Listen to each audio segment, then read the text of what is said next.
Welcome back to Rivers of Fire and Blood. This is part four, entitled In Between. The first three sessions were mainly about tidying up one's home, in a sense. The father of the young heir of House Goodman in the Riverlands passed away due to a grievous wound he suffered at the hands of the Knife Lady, a member of a small brigand cell that operates inside this area, mainly kind of working the roads around here and kind of closer into Lawleston lands and also closer to the roads that make their way to King's Landing. Everybody's in the wrong squares, I already know. I will fix that in just a second.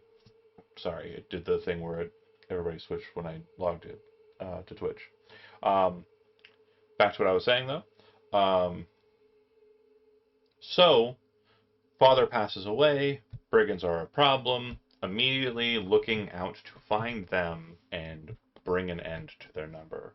Uh, and they've done just that. With the assistance of House Woad, their neighbors, they were able to locate, and mainly on their part, were able to locate where these brigands were going to ground, found them, and killed them all.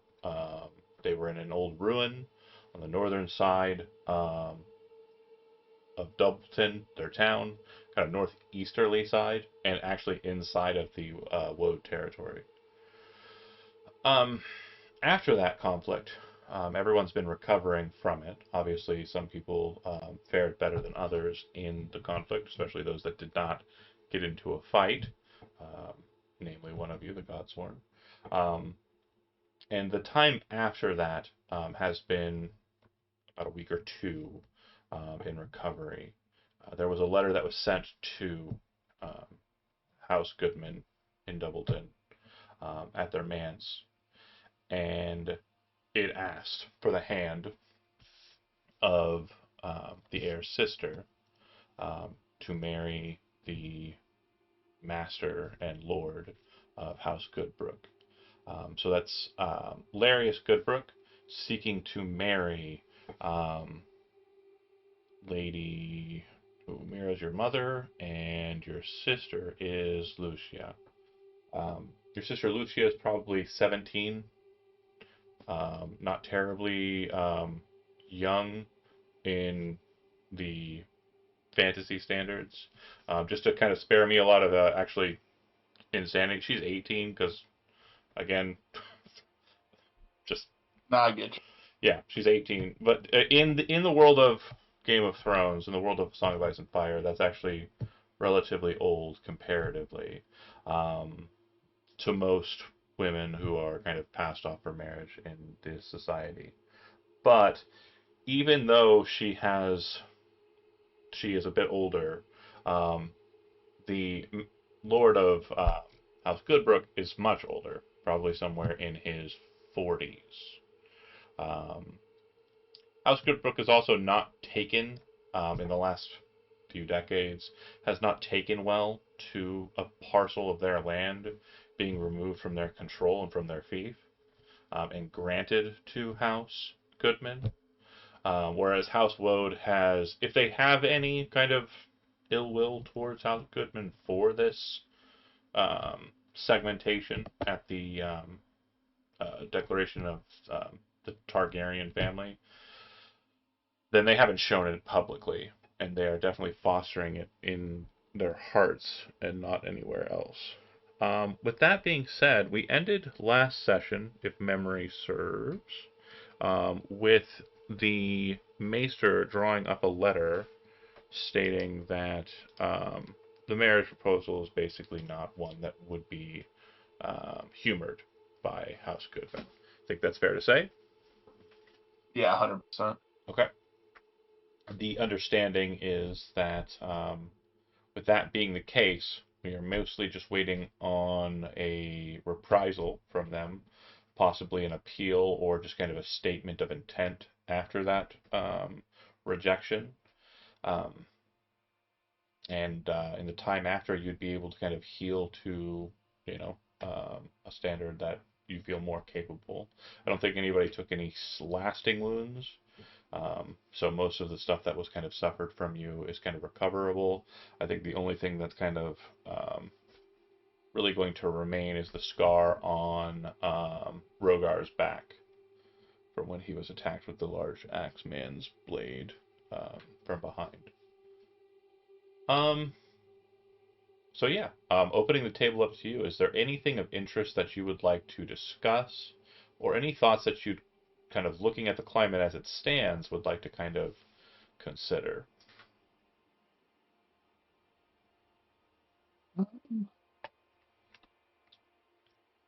For myself, since we already sent back the no and are just kind of waiting on what they're going to say about that, I don't even know if I would. I would bring that up to my sister as a pre-warning, so she wasn't blindsided by it later if things come of it.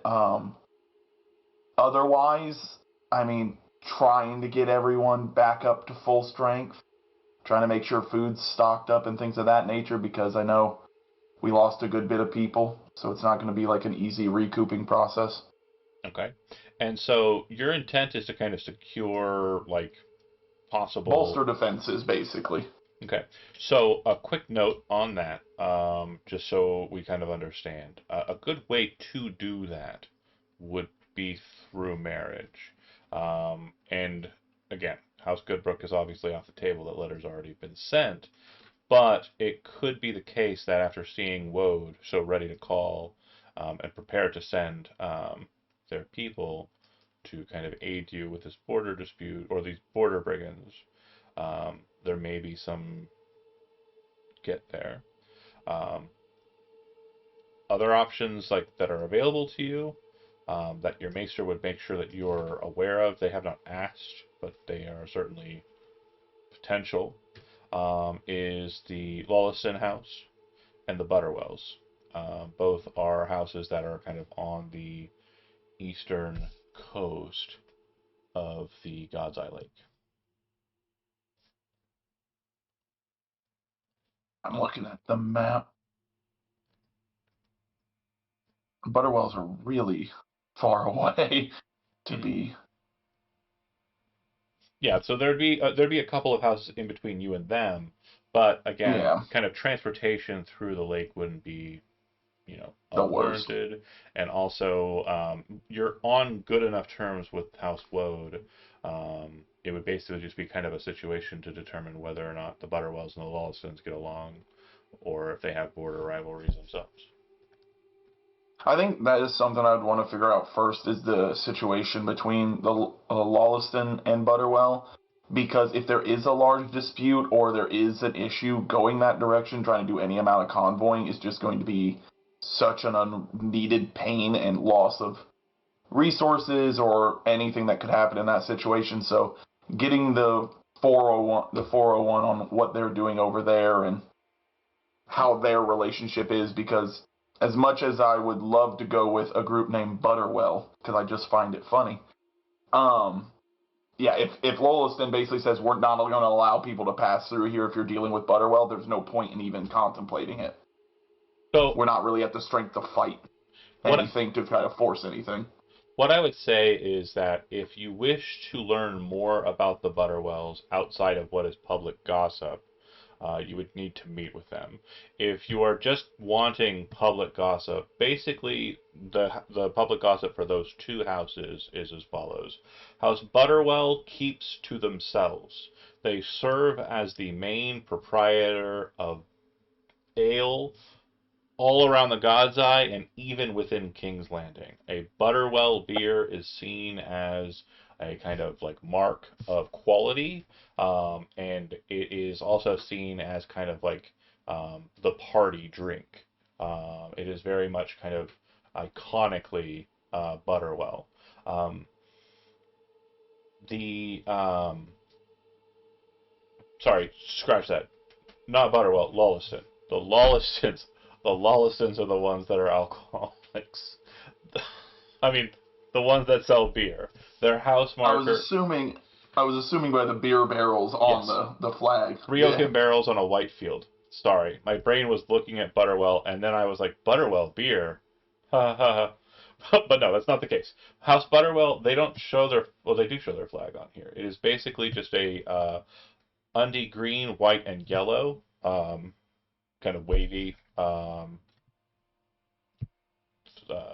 colors, and they are a bit of higher station than House Lawlison. Lawlison again being kind of keeps to themselves, not really a lot of rumors about them, and then the Lawlison beer is kind of seen as like, the standard party beverage. It is probably the case that if you have drank in this campaign setting so far, it was probably a Lawlison beer.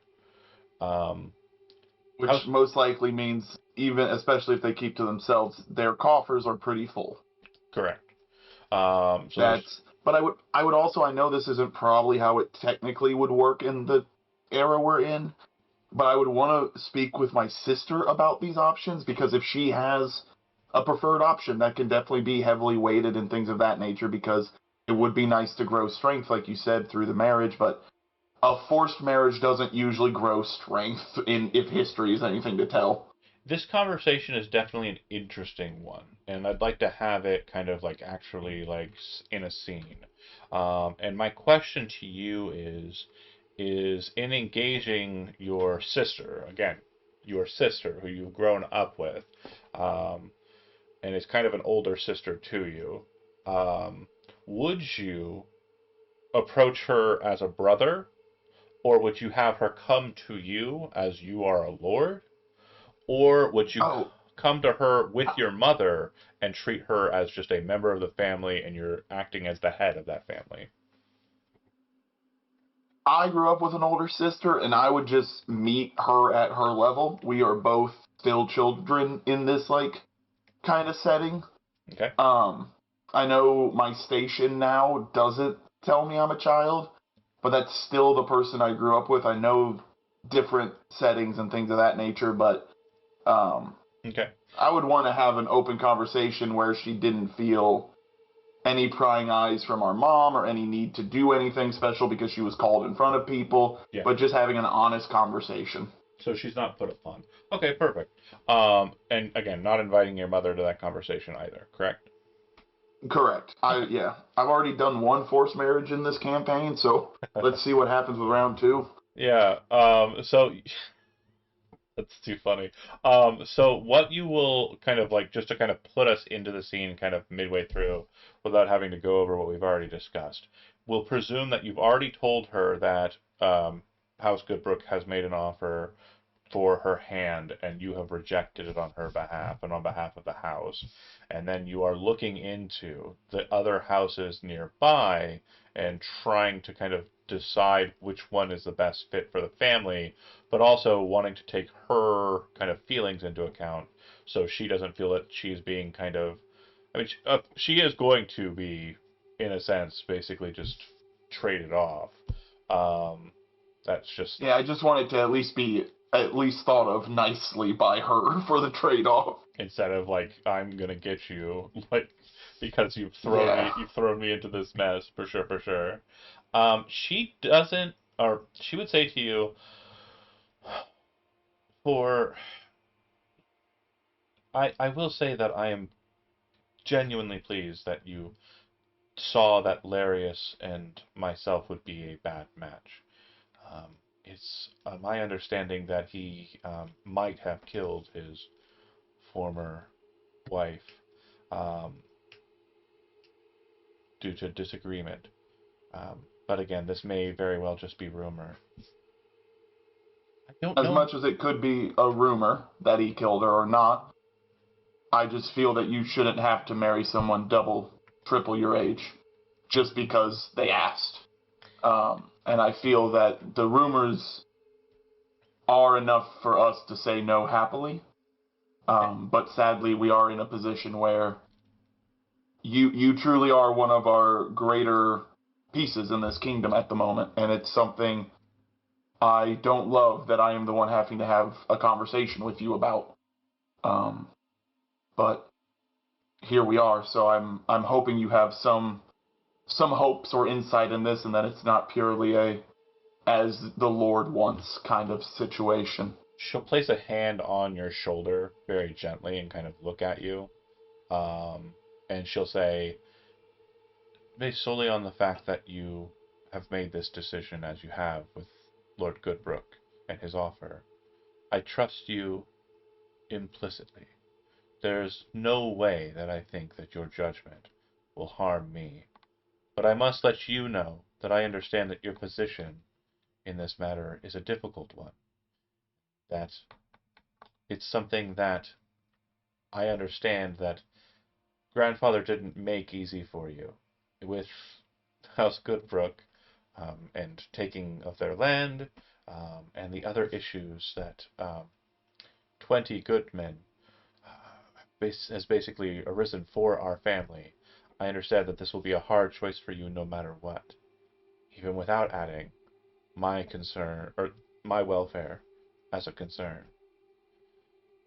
I trust that you will make the right decision, regardless of age or temperament. I trust that you will make the right decision. So know that my desires of um, a man and what I would expect as a husband, dutiful, loyal, loving, and faithful, I don't think that those are realistic um, considerations. If you do find a man for me that is that, well then bless the seven and the mother and her kindness. But I am no fool, and I understand that men who go to war often forget about their wives at home for the more material matters at hand. The goal would be a nation that doesn't go to war often. Well, a group that Uh, doesn't go to war often. A peaceful team. One that we could work together with and I grow our coffers alongside theirs, and it would be it would be great if we could find the perfect person for you. But I'm glad you do see that it may be difficult to find a perfect one.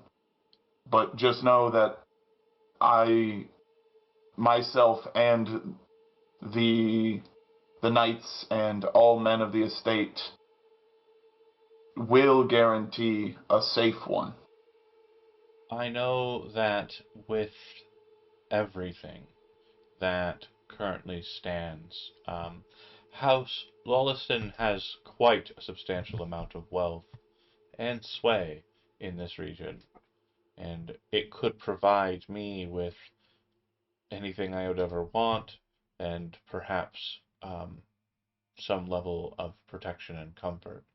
I do not know who they are putting forward, or who they even have to marry, or even if they would accept such a proposal, as they do tend to keep to themselves, and little is known about their family, let alone their nature, um, or political goals for that matter.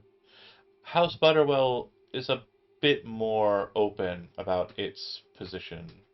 Um, I believe that there was a Lord Butterwell that was Hand of the King for Aegon the Fourth. And I also understand it that it is perhaps the case that one of the Hand of the King's daughters is actually a Targaryen. They are loyalists, as we tend to be. Um, so I see no problem politically in engaging with them. I do worry that if, um, well, King Targaryen um, is a kindly fellow, don't think there would be any problems therein, but we would definitely be rising above our station if we were able to work with the Butterwells and find a attachment. And I yeah, sorry, I do not disagree with that. sorry, one other note too. The Butterwells are more wine focused, so they do. I knew they sold alcohol, but yeah, they have the best wines outside of the Arbor. So like very good stuff here as well. It looks as though as well they are also wealthy. Their extensive lands, not as much as the Lollistons, but definitely fertile land. They have a very large income from dairy cows, similar to House Dairy north of it. Hmm. Um, out of character, I'm leaning towards Lolliston, simply because if they keep to themselves, wealthy, well off, most likely means safe. Again, my character isn't completely naive, but also it is it is a young man who is taking on a lot of stuff at the moment, and I think taking the option that requires the least publicity would be the smarter call and the call I would make. Yeah, But that's just to check if they even have anyone, because if they don't even have anyone, who cares? right. Um, If they're not looking for a connection, for sure. Um, the again, she's with you on and 100% on the same kind of page as you. When you bring that forward. Also, you would note that despite being served wine at kind of like party functions or like events where people come as guests, you know that she does oftentimes after dinners sneak herself a beer. So she seems to favor the sudsier drink. Um, and if she's living with a house that has that all the time, then maybe that's just gonna be part and parcel. Um, so yeah, with that said, then you would go to the maester and have him draft a letter to send it to House Lolliston to kind of engage with them. Do you wish to host House Lolliston here, or do you wish to ask for admittance to be hosted there, an audience? since they're known to be very tight knit, and at least from my understanding and tactics and blah blah blah blah blah, it would be better to offer us as the ones who would show up to the door, um, with the consolation of we would have to at least spend a couple days due to the travel distance. Um, but yeah, with someone who's usually pretty secretive and keeping to their borders and such of that nature, it's better to allow them to pick their meeting place so that they feel that they're still in control of the situation. Very good. Okay. And then, John, you had me brushing up on military tactics for this game. I need you to know that. yeah, Like, we're doing great. We're doing great here. Um, we're having fun. Okay, so the next course of action is waiting for that letter to return. Also waiting for House Goodbrook's possible reprisal. You can travel through Woad lands, but it'll probably be seen as kind of uh, not terribly well liked if you do so without inquiring right to do so. You can also just hop on a boat and make your way to Lolliston's coast. Um, they do not have a port town, as my understanding of the region goes. They mostly have just small like hamlets on the water um, that act as kind of just fishing um, business and traffic. Um, so it won't be like oh, you'll be received by them at the waterfront. You'd basically just be arriving there and then making your way in. so historically, crossing lakes is like a dangerous adventure Can be. when you're crossing through multiple territories. Can be. As long as it's Woad and us have a good understanding, Goodbrook and us have a tenuous understanding. But I think taking the long route walking, knowing that some people got away from the last fight and they'll still be in Woad territory, I Hmm. would prefer to go the water route because that would allow the least amount of random chance ambushes. You really can't be ambushed in the middle of a lake, at Yeah, least well, not at this time period.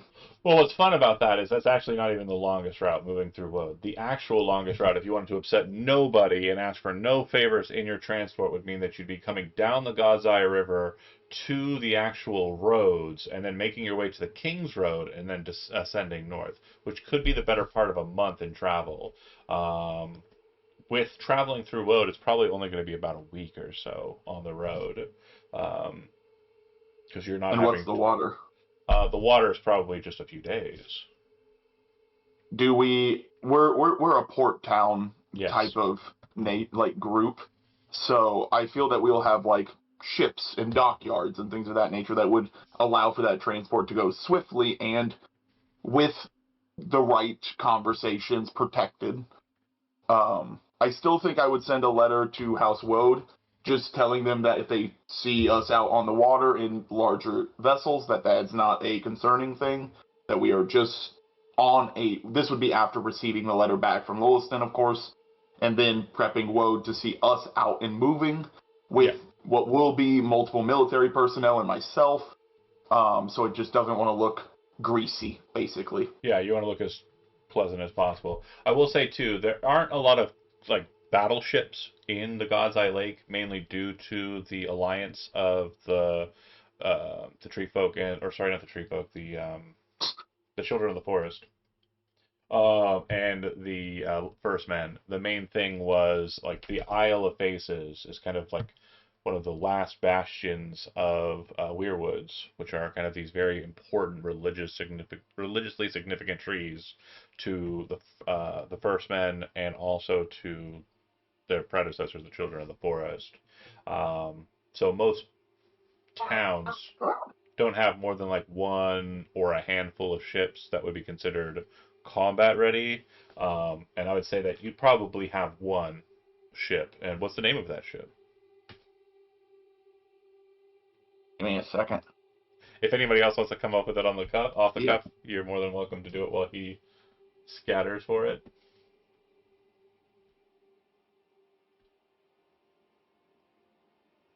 I'm gonna click this button. Random boat name generator. Yep. Hell yeah. Some of these are dumb. Impregnable. Yeah, that's a good one to name when you're trying to marry someone off. Badminton is one they gave. Let's go. You know what? My I cat's don't know name how to is say Mittens. this. I'm I'm just saying, our castle's name is the Nightwell, so Yeah. Oh, if she. The Night Fair? Let's do it. That sounds great. That is Alright. better than anything I was coming up with. Very good. The Night Fair is the name of the one battleship for House Goodman. Okay, so we have that methodology. You are, of course, going to send a letter to Woad, just letting them know you'll be passing by, and for why. And No, I wouldn't really specify why. oh, I would just tell them that we are sailing to Lolliston for a conversation, not a conversation, but for a meeting, and we just wanted them to. It would take a really thick person to not understand what that meant. Oh well, true. Just Yeah, saying. true. Yeah, we're going to House Lolliston for reasons, no biggie.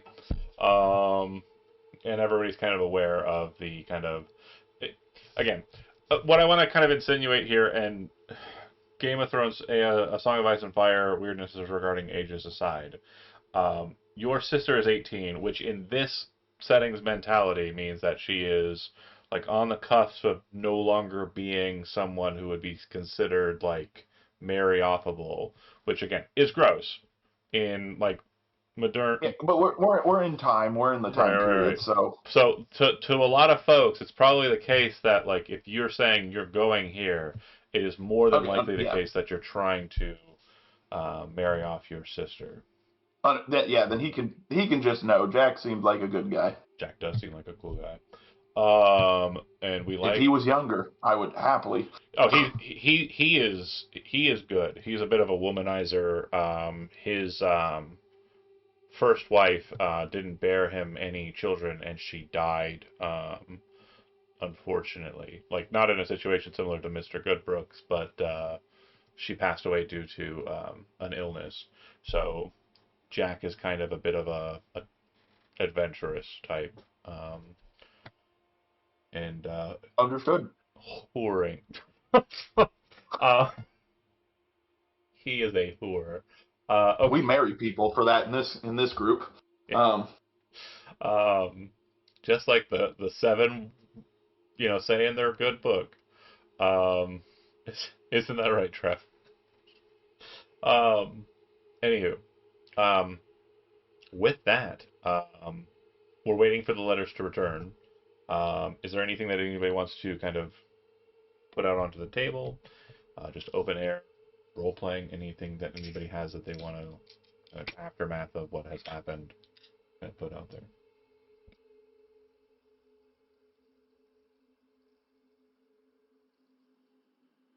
I'd say after healing up, Rogard's definitely put more intensity on his own personal training.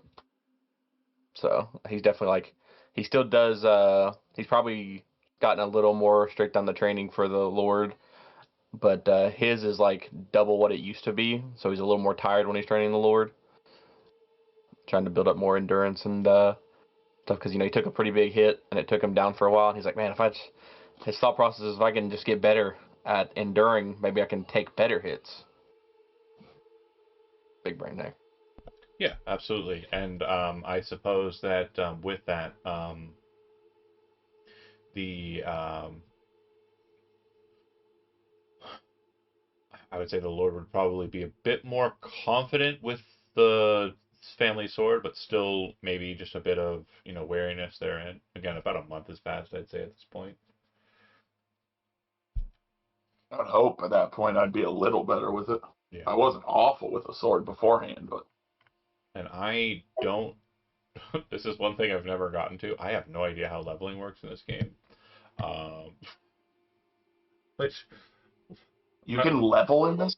I don't know if there's leveling or like increasing of stats or increasing of skills. I genuinely don't know.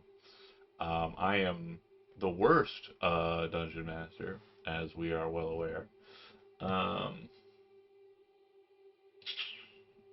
Yeah, and I don't see anything that's like kind of dead on about it.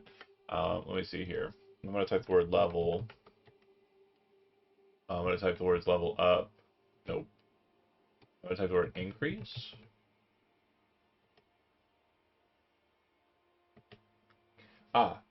Gaining more experience. With your narrator's permission, you can introduce one ability. Oh, that's in character creation. Experience is alloc. Oh, I see. An extra.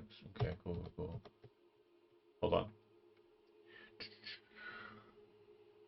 Experience. So spending experience. I should afford some. I am going to say I'm going to go ahead and give you, based on the 3 sessions and not having had any, we're going to go ahead and do a nice, cool, and crisp 50 experience. And what you can spend experience on, 50 experience is the high point. You can spend it to gain a destiny point. Destiny points can grant you a benefit, or they can be used to erase a drawback. You can also use them at kind of set instances as per the kind of ruling on destiny points. You can improve an ability with 30 experience, which means you'd increase your ability by one that you've been training, I would say. More than fair. And then also with the training that we've already had in Essence, I'm going to say that what is your current rank in melee weapons or sword specifically, Brent? Let's see here. Long don't think- blades is a 2. Long blades is a 2. Okay. Yeah. And It's what 4 is in fighting and 2 in long blades. what is your long blade, Chandler and Kimmy?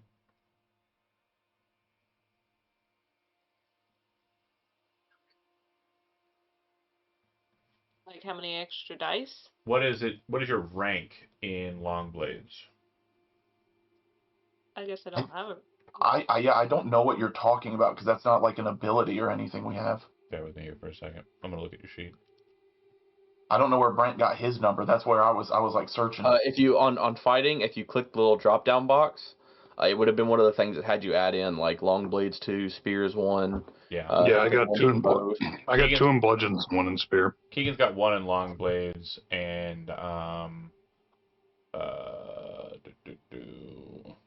Our beautiful Guessing baby I have a boy. 2. Only Long my guess. blade. You have a 0 and long sword is as it's written. So Great. it's probably a 1, similar to the other one. But are you increasing your long blades, Brent? If you're the 50 experience I just gave you, do you want to improve Okay. the ability by 1 with long blade? Yeah. Okay. So this is improving a specialty. So these are specialties on these. So you're actually going to only spend 10 points to improve a specialty. Oh, okay. And you can only increase your specialty up to the rank of the parent category. So you can Yep. never have a long blade greater than 4 if your fighting is at 4.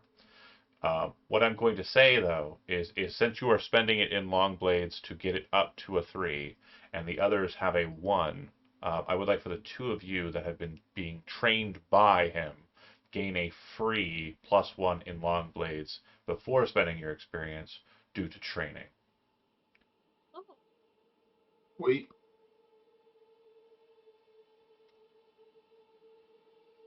Not mean to roll that. Whatever. Um, and then, so yeah, you can acquire or improve a specialty with 10 experience. You can improve the ability with 30 experience, or you can gain a destiny point. So ultimately, because I've given you 50 experience, the math is you can gain a destiny point, or you can gain a +1 to an ability and then +2 to specialties, or you can gain 5 specialties. These are really the only maths that work. I'm getting a destiny dice. Destiny point for you? So I have So 40 left. Yeah, you'll have 40 left. So you can get 1 +1 to an ability, and then you can get another specialty +1.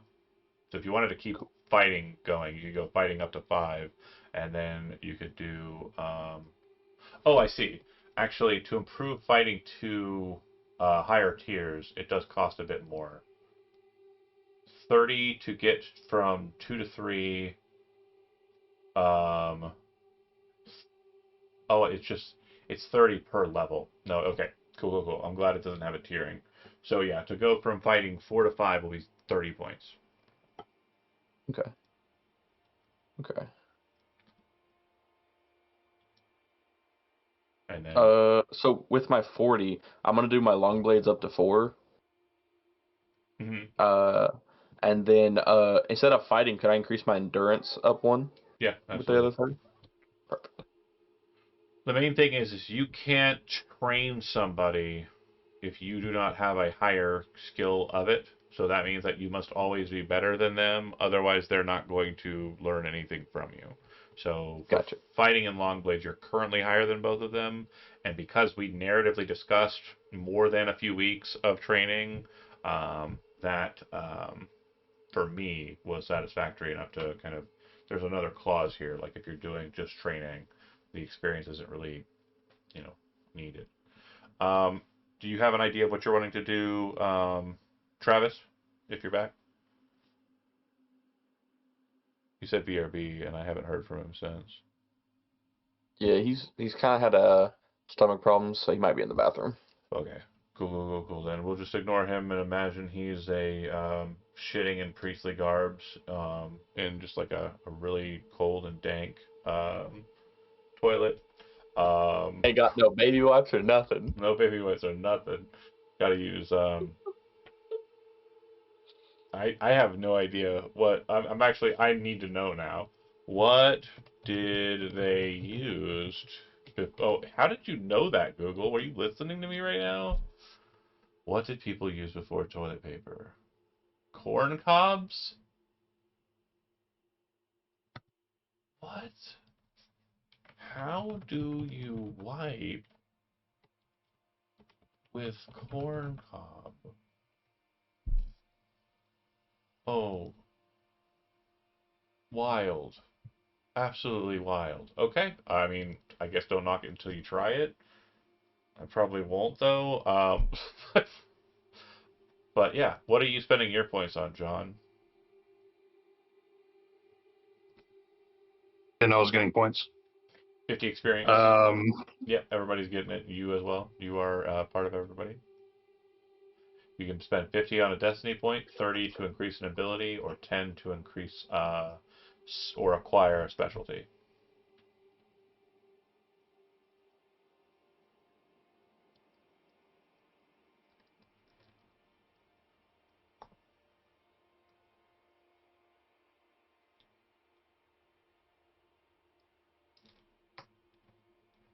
What was the destiny point again?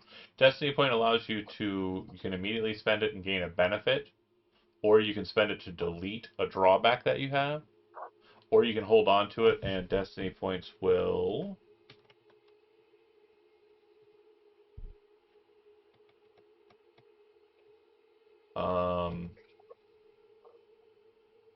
spending destiny. The easiest and most conservative use of destiny is to spend them like immediately. Whenever you spend a destiny point, you adjust your circumstances. You might activate an environmental quality, alter the outcome of a test. You assume narrative control over the story in some minor way. You can utilize it to gain a benefit that is listed in the benefits options. Use it to delete a drawback that you have on your character that you would have gained at character creation. You can use it at a particular chapter to just basically say it goes a certain way. A good example of what a destiny point could have been used for in like the last arc that we did is if you had a destiny point and it was the desire to keep the father alive, a destiny point could have been used to basically reshape the stories in a fundamental way to make it so that the father did not pass away and was just instead wounded and kind of like needed the heir to kind of be around, but he'd still be around to talk and like hang out with. Or at the Take end. the destiny point. Okay. You're like, I'm sold. um, Kimmy, similar question to you.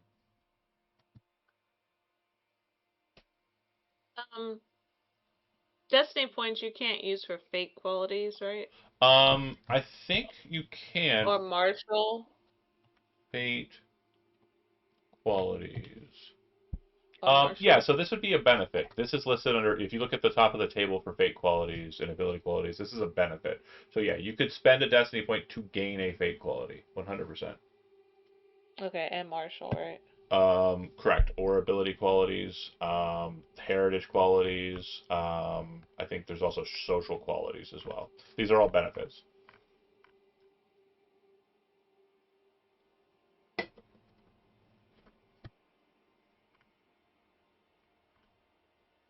But yeah, you could use a destiny point for that. So I'm assuming you're getting a destiny point. I'm considering a destiny point because you're doing a lot of math. So like if I wanted it to up notice, that's under awareness. What were you saying about everything doubles? So no. I was dumb. So notice is under awareness. You said. So if you wanted to, hold on. I just clicked somebody's awareness and might have rolled it. That was an accident. Ignore that. Or athletics. I don't even know what A button I pressed. Keegan Dairy awareness notice. So if you wanted to raise notice by 1, it would cost you 10. If you wanted to raise notice 2, 3, it would cost you 20. Make sense? 10 for each rank that you're gaining in it. And you cannot have a rank in notice higher than your awareness. To raise your awareness, it costs 30. Okay, that's where you're saying it. Okay. But if I wanted to add something like a benefit under marksman, if I wanted to add bowmanship. Yeah, which is a martial quality, I believe. Yeah, I think. Bow. No. Oh, what is it? It's just under marksman. Oh, so similar situation. You don't have like, it, so it'll cost you 10. Blade. Okay. Yeah, it's just like long blade, common tongue, or what we just discussed with awareness and notice. Okay. I think it's best to use a destiny point, but I was considering those other things. Yeah, so just to kind of give you an idea of what the effects of like some of these qualities are, like because again, some of them do kind of change the kind of nature of play, in a sense.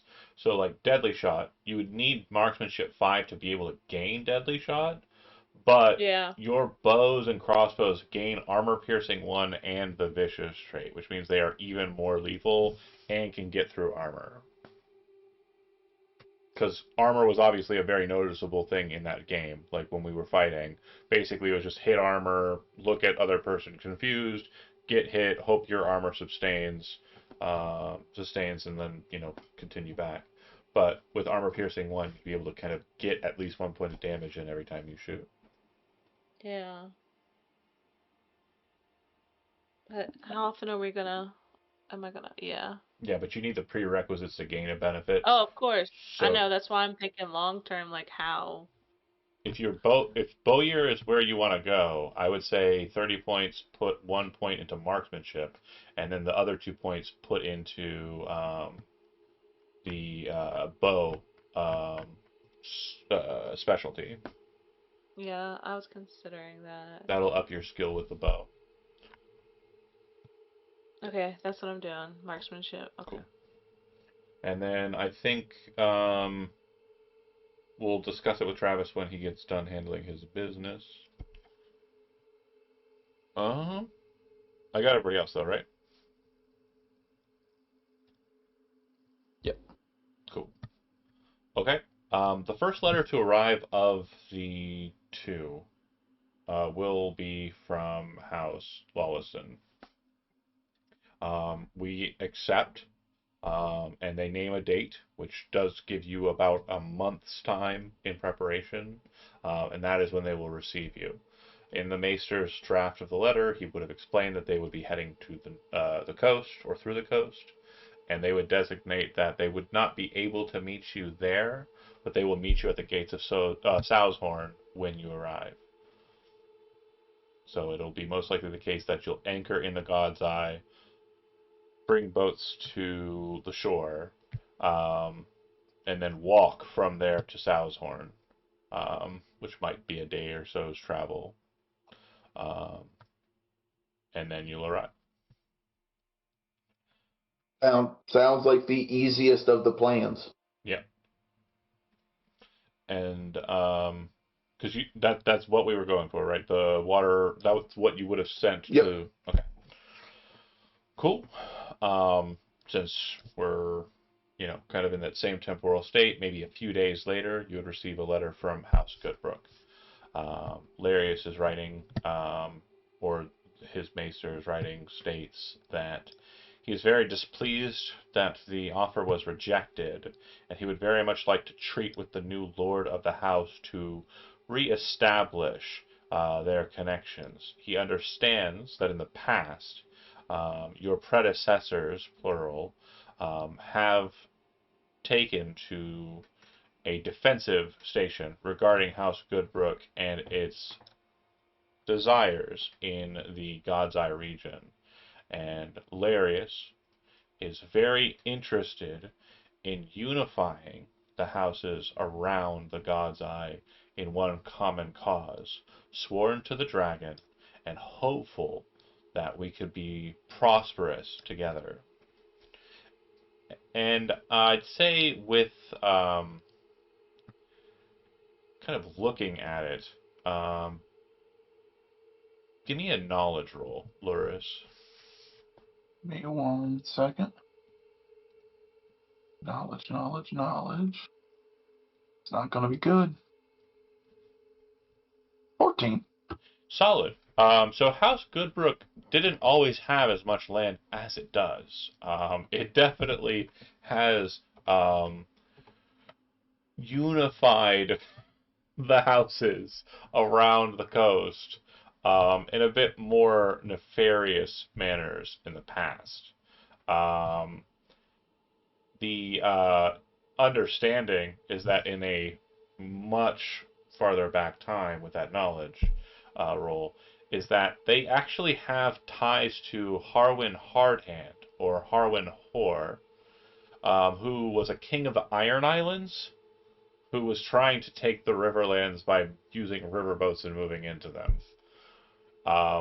Lord Goodbrook supported that king, and the house whose name is long forgotten in the histories and not one that you would have picked up, that was a part of the kind of riverlands near, where they're at. Uh, that house is gone because House Goodbrook and Ironborn decimated them. Great. Love hearing that. So it could be taken that what Larius has said in this letter is a threat, but it also could mean that, like, he genuinely wants, this is the only avenue he has in marriage to your sister, that will allow him the land that was taken from him and more.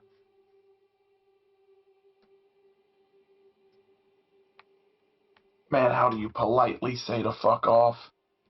The maester kind of taps the quill against his chin. That's a tough one.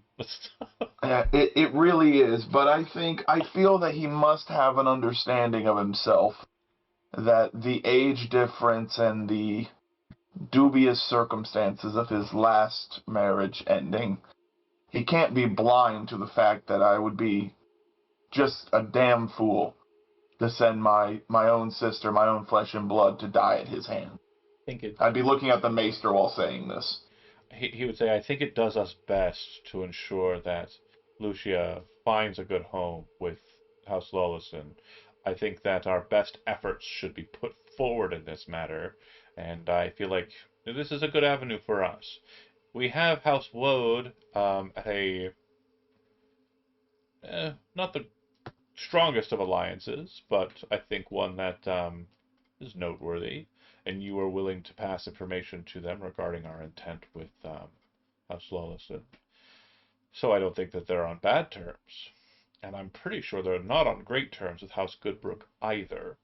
I think before House Goodman came to be, House Woad and House Goodbrook were at odds on this very, very land.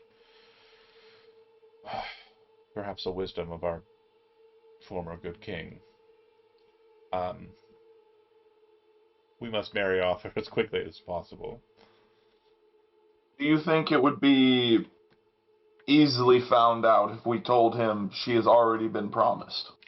I think without that promise actually being a thing, it's saying it may be a scandal. And also, if they could use it to show that we are presumptive in our intent. And I don't know how the Lawlistons would receive that information. An arrogance from us could be a misstep. Understood. I feel then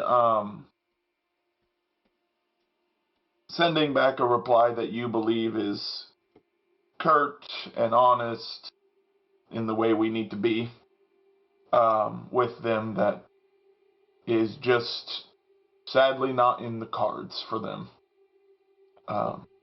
Do my best to be as polite in the dismissal, and I, of course, will have it reviewed with you. And out of character, the letter is basically just going to be very passive-aggressive and kind of concluding that the discussion is over. Yeah, and it is one of those things, again, I know you've laid the seeds for it and things of that nature, but I understand that what he wants, and we're also not blind, me or the Maester, to the fact that he is really, really gunning for his land back. It's not, my father probably would have talked openly about it. Mm-hmm. So, while still trying to be respectful, it's just one of those situations of, generationally, I'm not going to see good things out of Goodbrook, even if they have good intentions. Fair enough. Then it will pass some more time. Is anybody have anything they would like to add to the docket before we gather onto a ship and make our way to Lawliston Land for that set piece? I'm all good. Okay. Will you be attending? Now, they are going out on a ship, and their current man-at-arms situation is low, so it's probably been the case that you have been called upon as a hedge knight to aid in kind of the Makes sense. simple defenses. Yeah. Okay. And is there anything that you'd like to try and kind of like do prior to it? Again, I want to make sure that the air is open. Like, if you have an idea for a scene, I'm gonna say yes. I don't. I Okay. don't. Absolutely. And the same goes for anybody else who's present. Any thoughts, anything that you'd like to try and kind of do based on what we've got on the table? Okay. If nothing, then it'll move to the time of your necessary departure.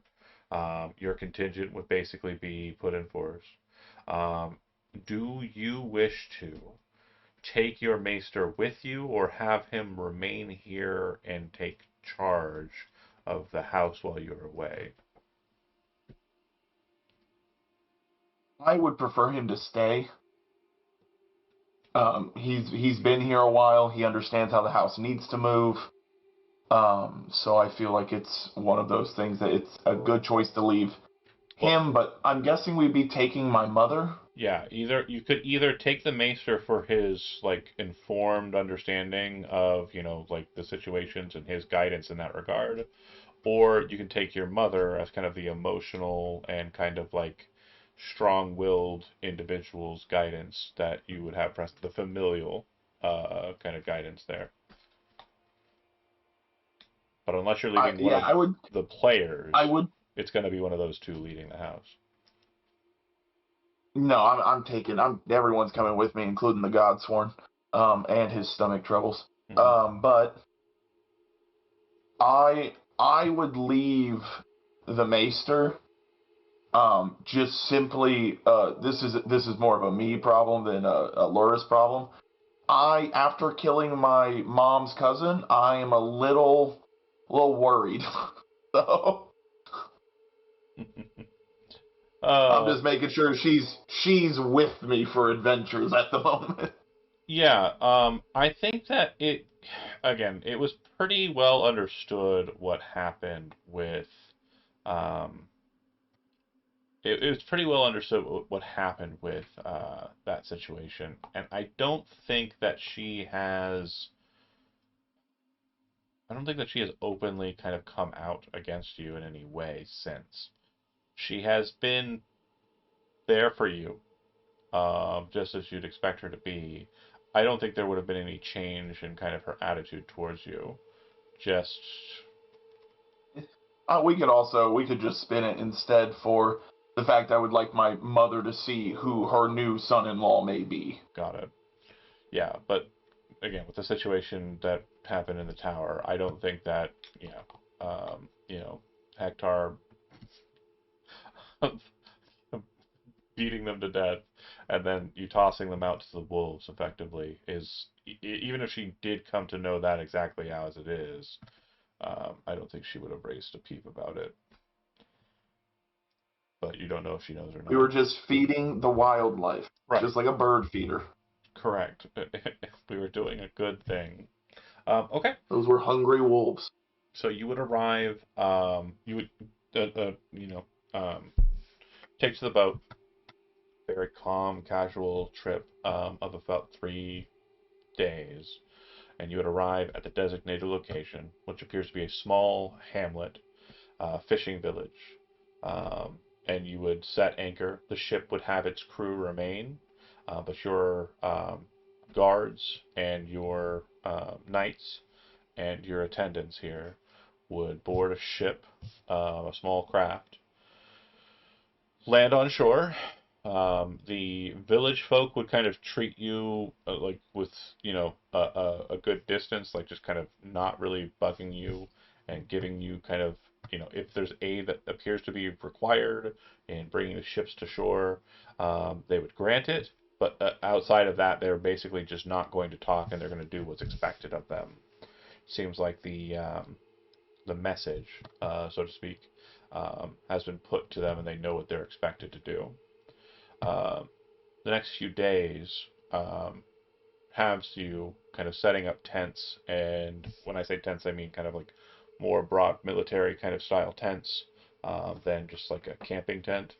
We're talking about like rigid pole tents. Yeah, absolutely.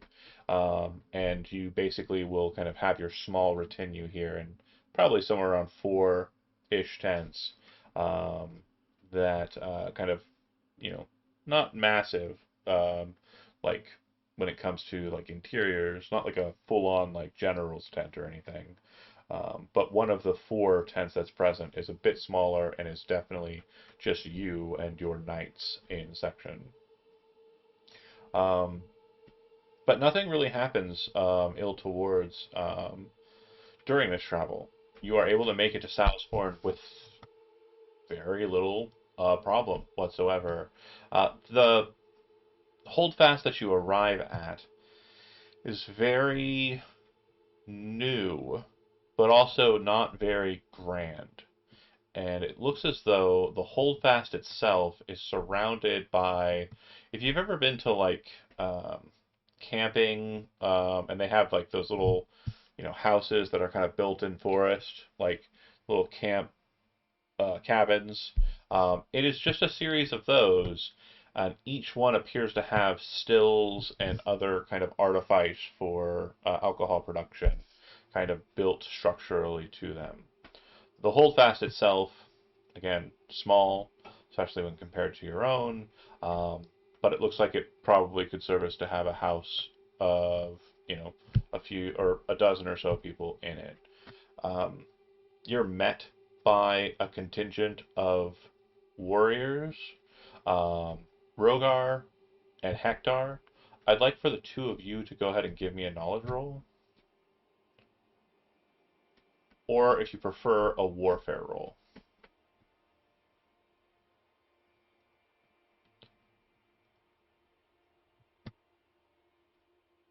Okay. So I would say with that, Rogar and Hector, the 2 of you are kind of understanding that that's a lot of knowledge rolls, my guy. We got the one. He wants you to add them all together. Okay, that makes sense. He gets 4 tries. He's a very smart man. That's why you bring him. I got the one. On my side, it shows that the first 12 was the first dice roll. So No, my bad. I didn't hear the button. oh, no worries. I didn't. I was on the sheets. I don't know if it, yeah, because it definitely looked like it kind of misordered them for a second too, so that's weird. But anyways, totally fine. So what I was saying is, Rogar, you would see that the individuals that are before you, this guard that they kind of push forward, they are not unlike what you have seen in the Watch at Doubleton. Basically, sellswords who are looking for something a bit more secure. They look like they might be mercenaries who have kind of come off of, very old war campaigns and lived through them, and who have found no other purpose other than kind of a form of violence, and the violence that they are kind of like engaged in is similar to your own. You are a Lord-sponsored violence partaker, and it looks like these people are no better, but they don't look like they've been anointed or anything. They look like they are sellswords through and through. Hector, you're able to kind of glean a little bit more on that. These individuals look like they are kind of the older, kind of gruff fighter types that might have participated in a conflict like the one you and the heir's father met in. Like, these might be people who were in the Blackfire Rebellion, the last one. Right. And there's nothing to indicate whether or not they are loyalists to the Targaryens or loyalists to the Blackfires, so far as to say. And just to make sure I understand it right, we are Team Targaryen, right? Like, we're not on the Blackfire side. I think this is actually the Blackfires. I think it's reversed this for I don't remember. I thought it was the other way around. Yeah, Targaryen is Redfield. Hold on. No, Targaryen is Blackfield Red Dragon. Blackfire is Black Dragon Redfield. So I am on a Blackfire background. Not terribly important right now, but it might be later. We'll see. Why is it doing the thing? Yeah, whatever the Lord goes with is what I'm with. I think we decided at the beginning, but I can't remember what we chose. I thought we were with Targaryen, but I could be I wrong. thought we were with Targaryens as well. Honestly, Oh, then never mind me. yeah. Okay. I could be so misremembering this, but like Yeah. I really thought we were It's with most like likely the that I'm normal misremembering. choice. Your grandfather was a Targaryen loyalist, and well, he was after he was hit so hard he forgot who he was, and then went ape shit on the Blackfire rebels. So, uh, what he was before that, who knows? Okay, great. So again, we do not know at this point if House Lollison is loyal to the king or loyal to the rebels. Um, the group that comes out to meet you, as I mentioned, sellswords, and then eventually a very young individual, probably somewhere in the neighborhood of 14, 15 years old, comes out wearing kind of a brownish colored armor that has these grooves that have been cut into it to make it look like the steel of the plate and the pauldron looks like it is like wood barrel shaped or looking. Um, and the armor itself also has kind of like a bevel to it, kind of outwards, like a rounded kind of look to it. Think like Dark Souls, like the Catalina kind of roundedness to it. Um, he comes out Like the go ahead. Onion Knight. The Onion Knight. It kind of has like a roundness to it, but instead of kind of looking like an onion, it looks like these grooves have been cut into it to make it look like it's a barrel. Yeah. To the people who are kind of a bit more like competent fighter types, so Hector and Rogar, like it's like very. It doesn't seem like it has a use. Like there's no martial purpose to this, but Right. this is how they fashion their armor to look like a barrel man, for whatever reason. I mean, obviously they're Sometimes you just gotta flex on people. And right. this is what Exactly right. You just gotta have the drip. This young man will come out to meet with you, and I don't have an image for him, so just again, theater of the mind. Facially, he has a very young-looking face, but it does seem to have kind of like spottings of hair on it, which it's kind of like that weird, kind of creepy, like pre slash like just kind of getting into pubescent stage. His hair is kind of just like a mess of reddish orange hair, and he's a very pale young man with kind of freckles on his face, and he'll come out to meet, and he'll say, "Hail, my maester and I received your letter, and we take it in kind. As I understand it, he gestures to your sister, who's kind of walked up to the entourage with you. This is your sister Lucia." yes. I turned back and gesture for her to come forward. She'll come forward. There's a very kind of like, very etiquetely sound like process of them kind of greeting one another, and he'll kind of look to you and he says, "I'm sure the road and the waterways were time consuming and tiring. Please come in. We have drinks on offer, and we also have some places for you to lay um, down and rest, some couches, some nice reprieving points if you'd like." And kind of gestures towards it. And you see the maester, like when he turns and kind of looks back that way, it's almost like you can see him looking to the maester for like approval. And the maester's kind of like nodding. Um, and they'll lead you into the into the holdfast. Um, as a kind of structure for living, it is decent enough. It's definitely a bit more. Um, oh, yeah, not a problem if you're in here. Wait, hold on. Let me read this more specifically. Travis just messaged me. Severe migraine, currently got a nosebleed, and also throwing up. Hey, Travis, if you need to Oof. pop off here, I can. I mean, you can. I'm okay with that. That sounds terrible. Um, and for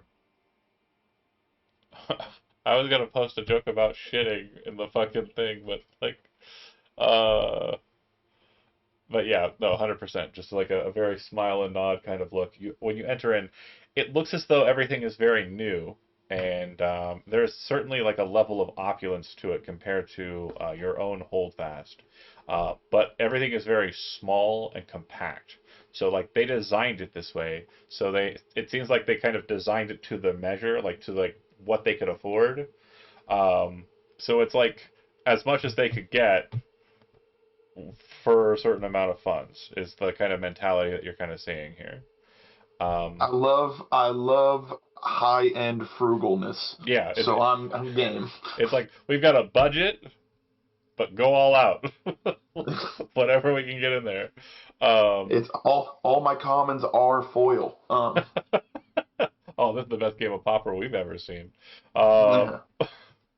that said, um, when you enter in, I'm just going to leave it up to you. As far as kind of people who remain of their entourage, you would see that Lucia is kind of to herself and is being attended by Mira, which causes a very noticeable um, distancing from Agor Lawliston. Sorry, I forgot to say his name in introduction. He would introduce himself to you as Agor Lawliston. Um, and he doesn't seem to want to approach. He does kind of keep to himself in this. I've let you into my house. There are refreshments out. Um, but his maester does seem to be kind of hovering nearby. And the only other person that's of note is very clearly who happens to be the leader of the guard. And this individual is a bigger guy. Definitely someone who kind of stands out compared to the sail swords you saw outside. And he does appear to have a armor similar to his master's, but it looks like it's not as blotted out or like out big. It has the same kind of grooves cut into it for the barrel look, but it doesn't look like it is. It looks like it's a bit more functional. Best way to say it. Um, that's it. Does anybody have anybody they want to kind of move towards, gravitate towards, and talk to as far as the NPCs go here, or just kind of catching up and relaxing? I Hector's just think gonna grab a drink. Okay. yeah, I feel Yeah. like that has to be the first thing. So you. Would I Go ahead. know who the basically who's the guy we're here to basically talk about?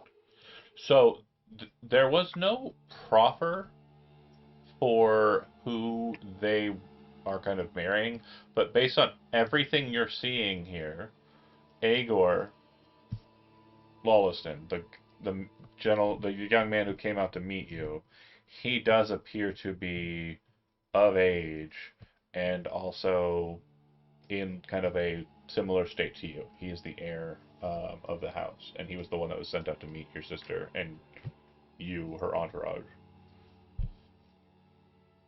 Well, that would be my direction. Okay, go and talk to him, and then anybody else? Not that I don't. Well, that I don't trust these guys. Rogar probably wouldn't drink anything. He'd be more on guard.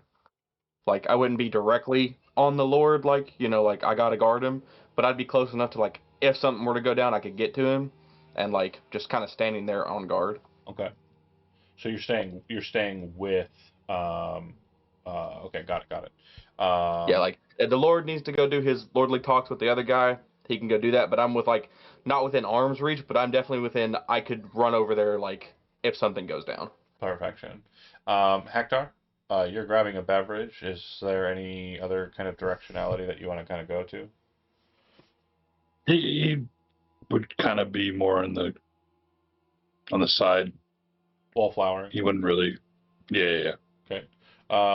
Keegan, seeing the room as it stands, is there anybody in particular you want to engage with? Kind of get more information about the nature of the house, what have you?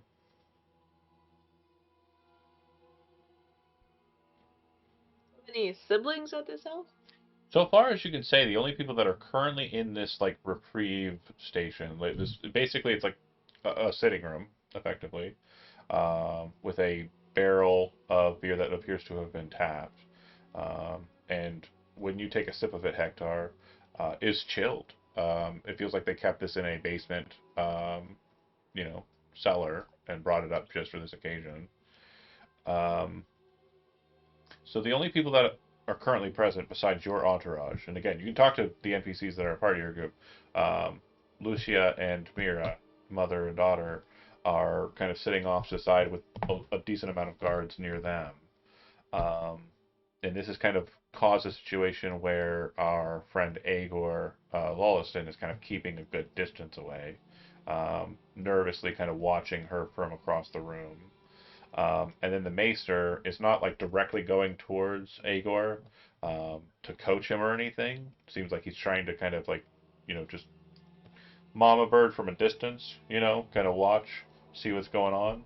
So the Maester, the Lord, or the young heir, rather, of this house, um, your own NPCs here, those are all approachable. And then the last one I noted was the leader of the guard for their house is a very tall man, probably the only person who's kind of gotten close height-wise to Rogar in kind of, you know, uh, tallness, and he appears to be kind of like arms crossed, watching the room from the door that you entered in.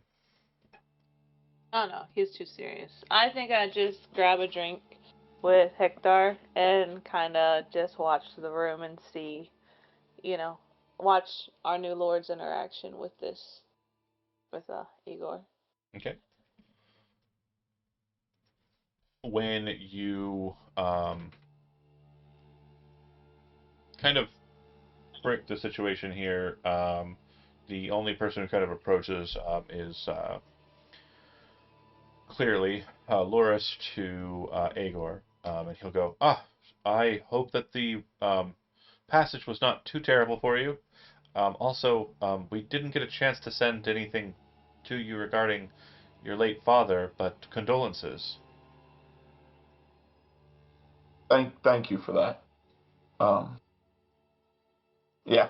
But I came over to ask a question before we can really kick off this conversation. Are you the young man we're here to see? It's my understanding, according to what my maesters told me, that I am to, well, you have offered to, uh, he kind of, no, that's not right. And he seems to be kind of like going through the process of the right thing to say, and then he kind of stopped and says, we are going to join our houses together, your sister and me. As long as you both find that agreeable, yes. Yes, and he kind of looks over at your sister, who, again, I'm just going to go ahead and just do this real quick. I just want to make sure that this is very clear. Um, who's a baddie? And your current young lord here is like nervous, like a lot of your party, and is very kind of just like, you know, watching her from a distance but not engaging directly. Get it? He's an only child and was homeschooled. He's gonna be weird. Yes, you are correct about the only child and the homeschooling. Uh, also, you haven't met his parents yet or know anything about them, Yeah. which is always a plus. Yeah. Um, I can see you're rather interested. You do know you are allowed to talk to her. Oh, yeah, it's not a problem. Uh, uh, I I've been instructed as to what I'm supposed to say and how I'm supposed to court her, and he kind of, you can see him tapping his foot, kind of like looking at her, and there's like sweat definitely pouring down his forehead, and like obviously the armor is not helping, right? And you're gonna see my roof here for a second, and no, thank you. Stop the video. No more sound. And those who are watching at home, Travis is ill. He tried. He failed. I'm not mad at him. It is fine. Get better, buddy. Focusing up on the point, though. Very nervous. Very clearly nervous. And it seems like in his head, like, you've probably done this yourself, Chandler, but like there's probably been points in your life where you're kind of like playing through the events that are about to transpire and like you don't have any idea how it's going to go. So you're kind of just like making up scenarios in your head that could be very outlandish or could be right on the money, but your brain won't let you know like what's the more rational choice or what the more rational like possibility is. I get where his head's at. Yeah. I'd lean over and say, I don't want to make this too awkward because while yes, I am now the lord of the lord of my house, that is still my sister. Oh yes, of course. I didn't mean any insult. And he kind of looks at you just kind of nervously. Oh, no. What I meant is that is still just my sister. That is just another. I understand you're nervous, but she's not going to bite you too hard. Yeah, no, of course not. It's not like she's a shadow cat or something, right? It's this. And he kind of starts looking around nervously, and you'd see the maester kind of like not really engage with anybody, like a good distance away, kind of like, and just kind of like move farther away from him. He's like, oh, um, well, should I just? And you see him kind of stumble over to the area where Hector and Keegan are near the tapped ale. Do you follow him as he makes his way over to there? No. I'm sending him on a good luck mission. I'm not trying to help.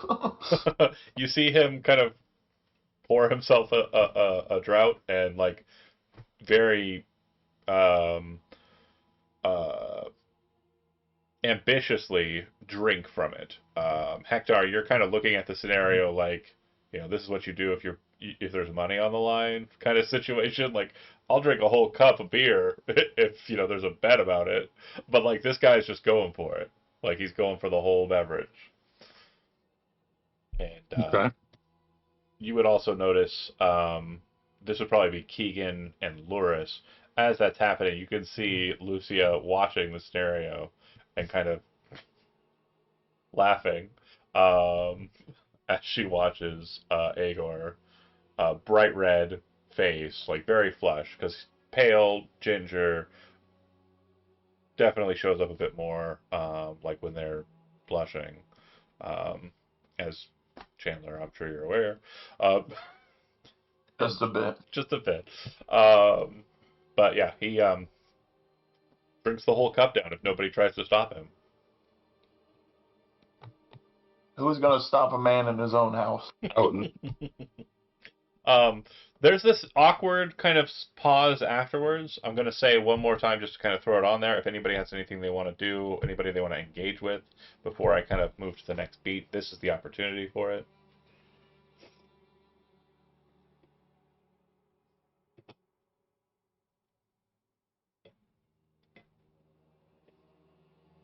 Not everybody all at once. I was like, I've talked to my person. I've checked that box. Yeah. Nobody? Okay. If that's the case, then in from outside, basically the same door you entered into, 3 individuals will walk into the room. One, 2 of you immediately recognize, and based on his position next to the individual he walked in with, you're confused. The individual that you see is none other than the card dealer that you met inside of the tavern in Doubleton. The fortune teller. He appears to be at an advisory position, standing next to a man who comes in beautiful white and brown kind of linens, Very much looks like a noble's attire, drafted in kind of the colors and kind of markers of House Lawliston. And it seems that there are kind of these very beautiful, like gold kind of bits of threading throughout, with kind of accents of barrels about the attire. And then to his right is a woman who's about his age. The man himself, probably somewhere in his 60s. He definitely looks like he has a lot of gray hairs to him, quite old, probably a good decade or two older than the Maester. And also, with the age of the young lord, very kind of a puzzling scenario. Obviously, men can procreate much longer after, you know, uh, their initiation to being fertile. But the wife is probably 20 years, or he's probably 20 years her senior, and she does appear to be dressed as a wife would be dressed for this individual who comes in. He'll look to you, specifically you, Loris, and will make his way quickly to you. The large man who is their guard will basically act as Barker or Herald in this moment, and will say, "All in attendance, you are graced by the presence of the lord of this house, Lord John Lawliston." And he'd walk over to Loris. "I appreciate your letter, and I appreciate your appearance here. I'm glad you made it in a timely fashion. Your sister is quite the handsome spouse, and I understand it that your fief is in dire need of such a union." Dyer feels about putting a very fine head on it, but it is time, and my father would have gotten to this if he had grown to be an older man, but he has not. So it is my job to make sure our house continues and growing strong bonds with those that we believe it's a good relationship for.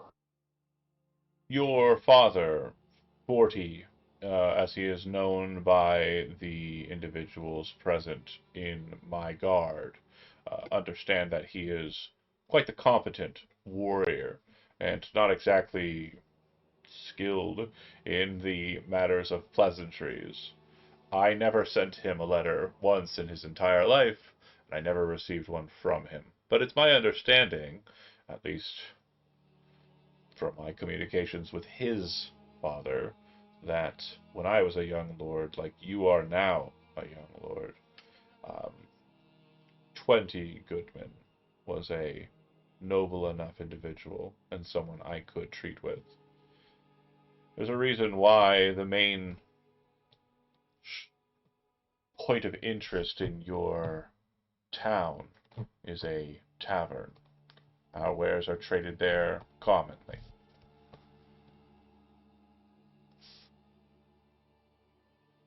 That is good. I'm glad we share such common ground. Please meet my wife, Laras, and this is my attendant. And the smiling man, this would be the first time you've seen him, is very creepy looking. Look, very, very creepy looking. And Great. he will announce him and his name as Shardavus Fauntleroy. I am going to put that in the chat, and I know it sounds funny, but it's not a name I made up whole cloth. It is certainly a name that does exist in our world, and now this one. I understand why he's the villain. It's fine. Well, I mean, yeah, if your dad named you that, you'd probably go on a rampage too. Yeah. Can't even blame him. Can't even blame him. Actually, you know what? Let's just hang it up. We need to let this guy win. Yeah, I would extend I would do normal pleasantries, whatever normal pleasantries are when you're introduced to people of this status, and then because we're just having a conversation here, we're not like everyone's not quiet for this, right? Yeah, people are drinking and talking. Your mom, there are a couple of attendants who have arrived at the kind of initiation of the Lord coming in that have kind of moved to them and are kind of taking them away from this location. And you would know that the reason why that this is the case is that they obviously are going to be having a bit of a feast here. Your mother and your sister were just on the road, so they're probably not wearing like their finery. So there's probably going to be about an hour or two where they are getting ready. And of course, if you would want to do that, you can. However, it's not expected of the men folk because, like, let's just face it, even in modernity, we're fucking gross. Uh, I'm sorry. It's just true. Women are cooler. But anyway, off my rip there. If you want to kind of like freshen up, bathe, etc., it does seem that there are attendants that are willing to kind of do or kind of take you to that kind of situation.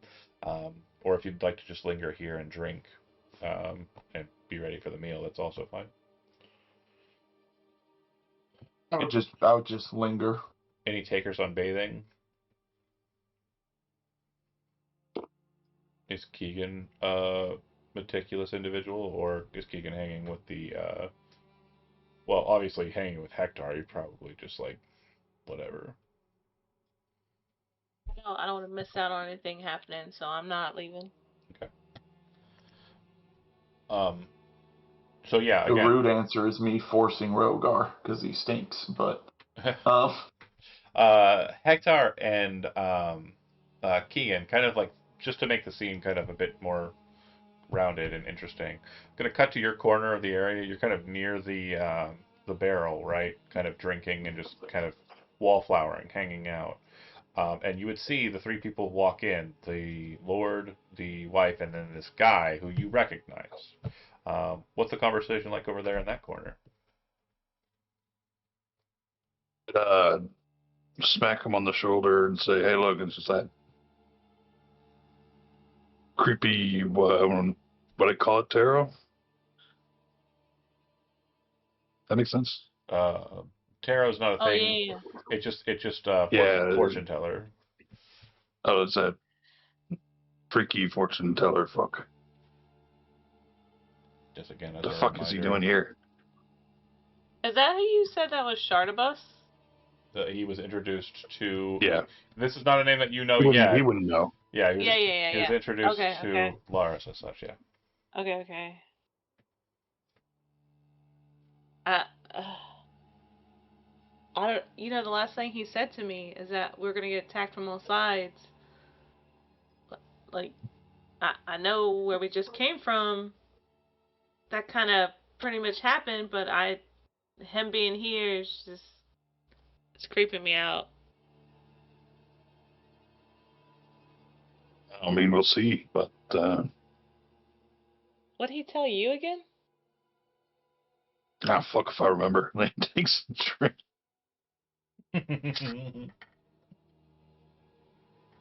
Okay. Rogar, you are obviously not too far away from your lord, but like as they're treating, you're kind of looking to the other two, the wife and the attendant or advisor, it seems. And then you'd also kind of had heard the voice of the master of their kind of guard, the knight that they have. Um, Thoroughly kind of commit to his duties. He's a bit older than you, probably somewhere in his later 20s. The taller or the tall man. He's not as tall as you. You are a bit bigger than him. Um, but do you wish to engage with anybody present here, or do you want to bathe? Is he still standing by the door? Yeah. Okay. Given that because when he introduced him, it was another lord coming in.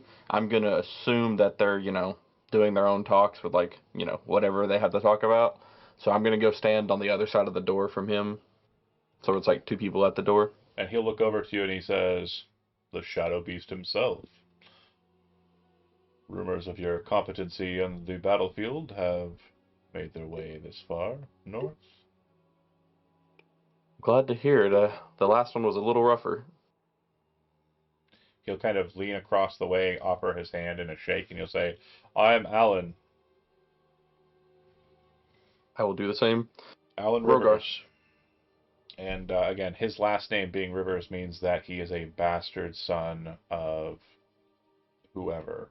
So, Yeah. yeah.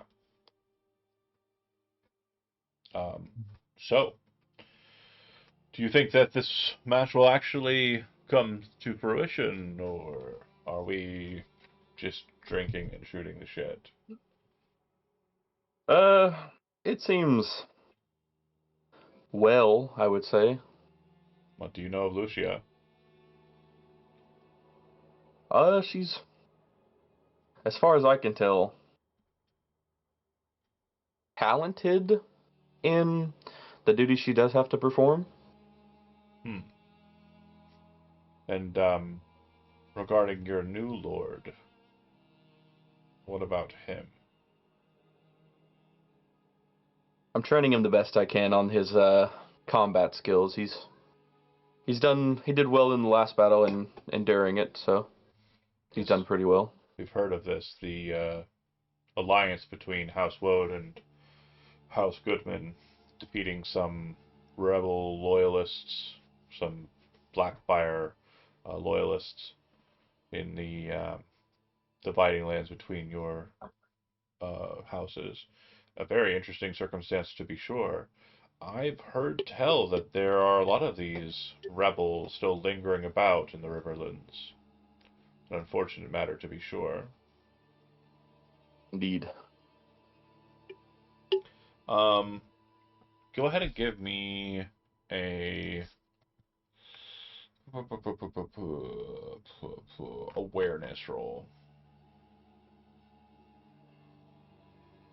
Ooh, a 7.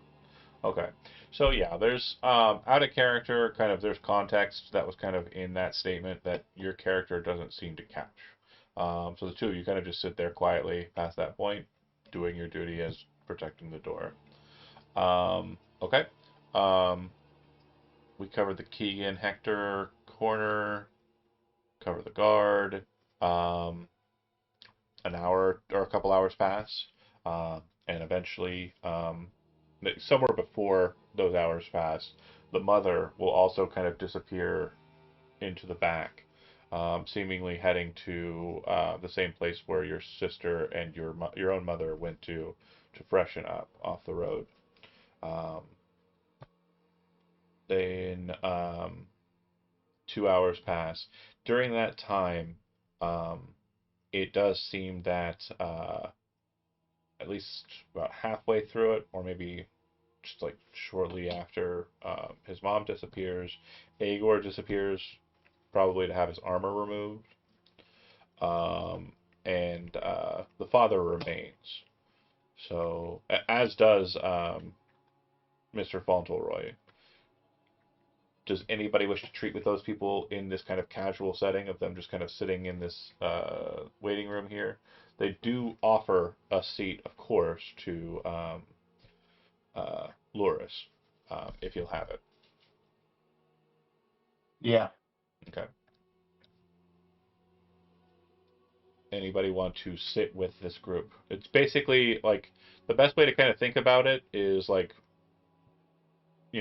boys, men, kind of like, probably not smoking, but definitely drinking, kind of just sitting around lounging. Like the best kind of mentality I can kind of think of that I think everybody here will understand is like think Titanic, like, when the guys will go like, drink their cognac and smoke their cigars. This is basically that, but for a dinner. And also medievally or Who'd you say was at the table? Did you say it was the Lord, John? John Lolliston and Charlovis Fauntleroy.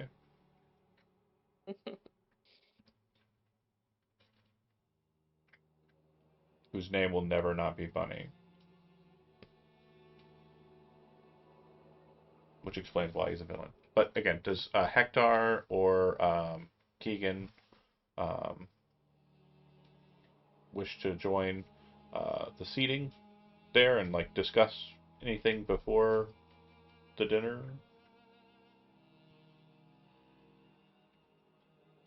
No, I'm not doing it. Okay, so definitely Yeah, I'm not taking that bait either. definitely a nervous look from Keegan. And again, you do not know why they're not joining you, Luris, but they appear to be kind of very nervously and passively remaining away from you sitting with the Lord and his advisor. And your anointed knight is standing at the door with their kind of master of their contingent. Charlebis will look to you and say, "So horrible a tragedy, your father passing as he did.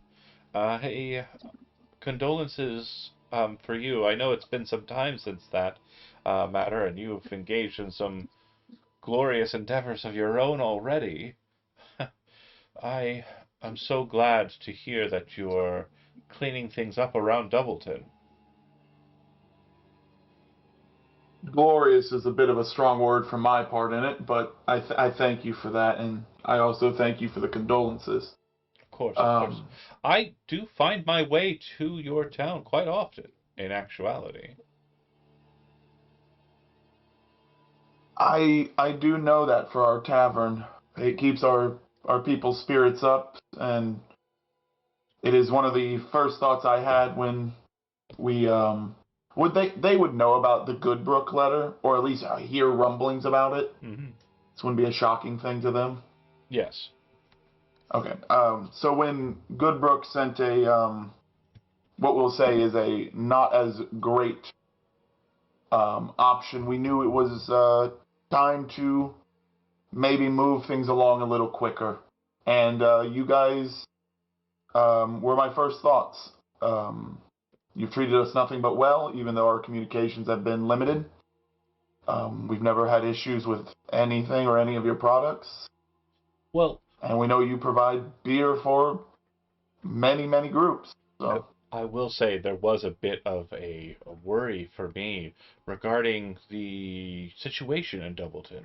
The brigands that you dealt with, the eye pluckers, I think they were called, something stupid like that. They were in our coffers, and they were dealing with our business in a negative way. I unfortunately was bullied into a position of reluctant agreement with them, but thanks to your heroic deeds, I have been freed of that baggage, and also those parasites draining us. Lord John will kind of look to Sharabus and say, "I was not made aware of this matter. I apologize, Lord Lulliston. If I had told you, it could have meant potential assassination attempts against you. They had advised me that if any problems were to arise, that the knife lady would kill you as she did the lord of their house. A very horrific matter, to be sure. They were focused in that territory for a purpose, though. I know not what." We don't 100% know either. It's not that I would say either Woad or us at my house are particularly full in coffers. So there was a small assumption they may have been using tunnels or things of that nature, and it just was more convenient. But Well, impact-wise, it wasn't really understood. Charlebus will say, "Well, I do know a bit about the lands of Doubleton and also your holdfast. The nature, as I understand it, is well before House Woad or House Goodbrook ever came to kind of take those territories. The structure that your holdfast was built upon served as a crypt for one of our attached families, the former lords of the Riverlands, House Lothston."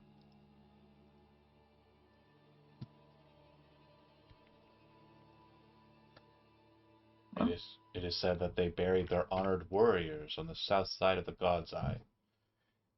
Don't know for certain why, but perhaps Maester Belrin would be able to tell you. And the Maester has been in the room the whole time. I forgot to mention he hasn't left. Obviously, he's not going to go watch ladies like clean up. Not that kind of creeper. But you would see that he kind of like when Shardabus kind of gestures to him, kind of look over at you and kind of move over to your company. Yeah. Does he have any information I would like to know about that stuff?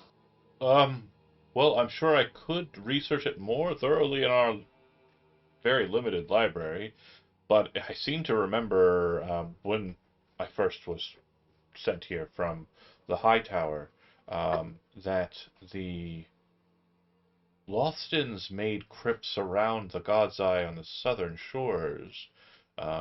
They wished to keep their honored dead safe from the eyes of the children. Well, that's good to know. I believe I remember a passage saying, "The God's Eye stares eternally north, watching and waiting." What were the words of House Stark again? "For winter is coming."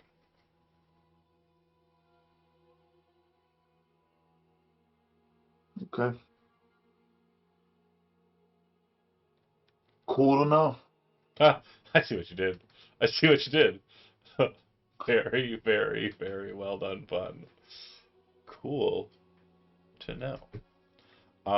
Okay, so if nobody has anything they want to engage in at current, just putting it out there. Want to make sure everybody has an opportunity to, if they've got something they want to do in this situation. It's on the table. Wallflowers. We're gonna get another one of you all to talk tonight, so it's not me for 3 hours on this recording.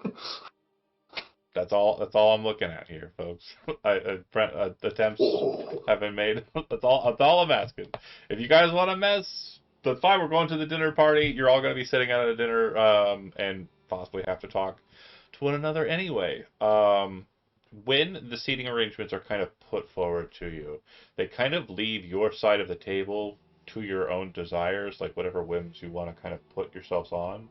But basically, you'll be seated across from one another, and the places of honor are basically towards the northern side of the table.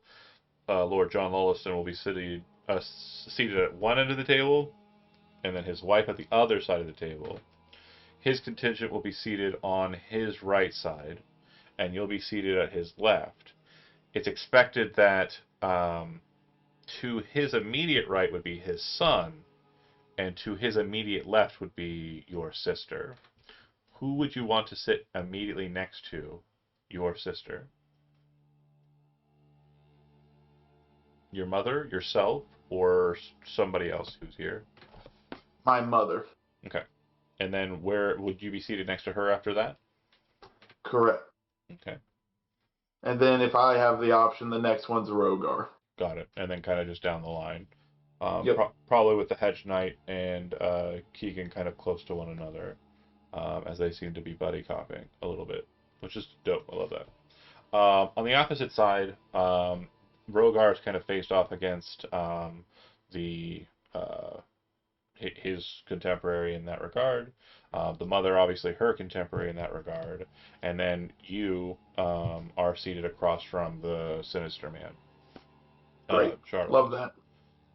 And then the rest of them kind of fill in the spot.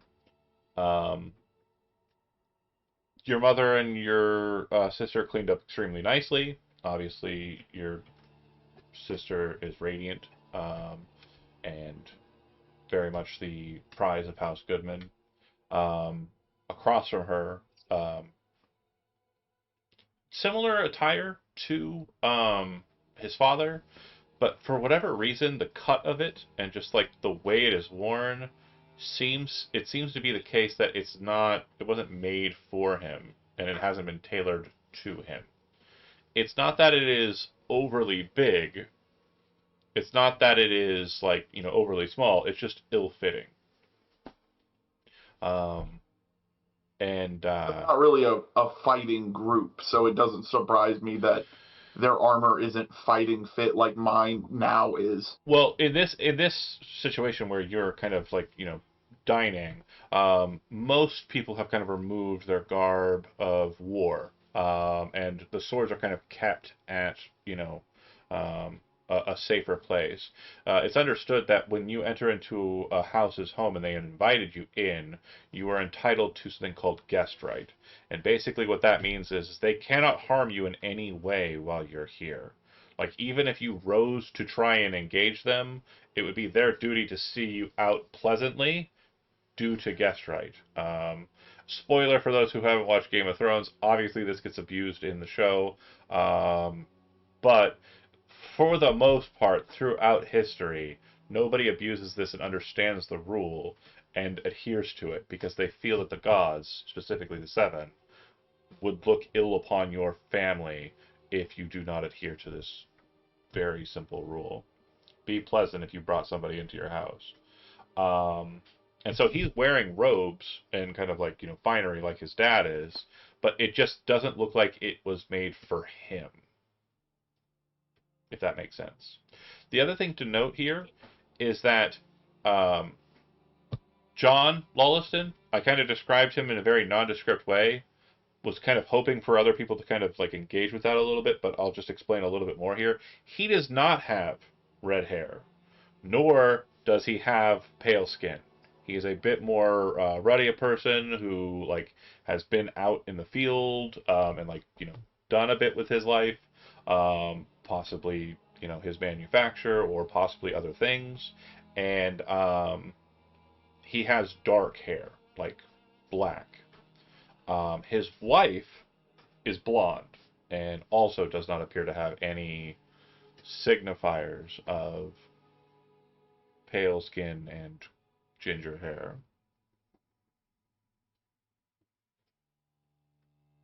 Yeah. What about that The big clothes are probably made for ol' like a brother at the general? same age. What about the big old general dude? The big old general dude, he's probably like 6'5", and he is like kind of dark brown hair. Um, Keegan, go ahead and give me a knowledge roll. Okay. A 9. Okay. So he looks like the man, the Rivers man. He looks like he is probably about the same age as the mother, and probably about the same age as Hector, which means that he's kind of contemporary with Luris's father. So somewhere in like their 40s, right? Is that right, Hector? You're about 40? Yeah, yeah. Yeah. And so like this is old enough to have seen the Fourth Blackfire Rebellion, fought in it, etc. Whereas John Lullison appears to be kind of 60s, so like a good 20 years older than that kind of like type group. Um, and yeah, his wife does appear to be, at least as far as you can tell, someone of like the middle age, so somewhere in their late 30s, middle 40s. So, yeah, middle age for like this place is obviously like 15 or 20, but she looks like what we would consider middle age. Okay.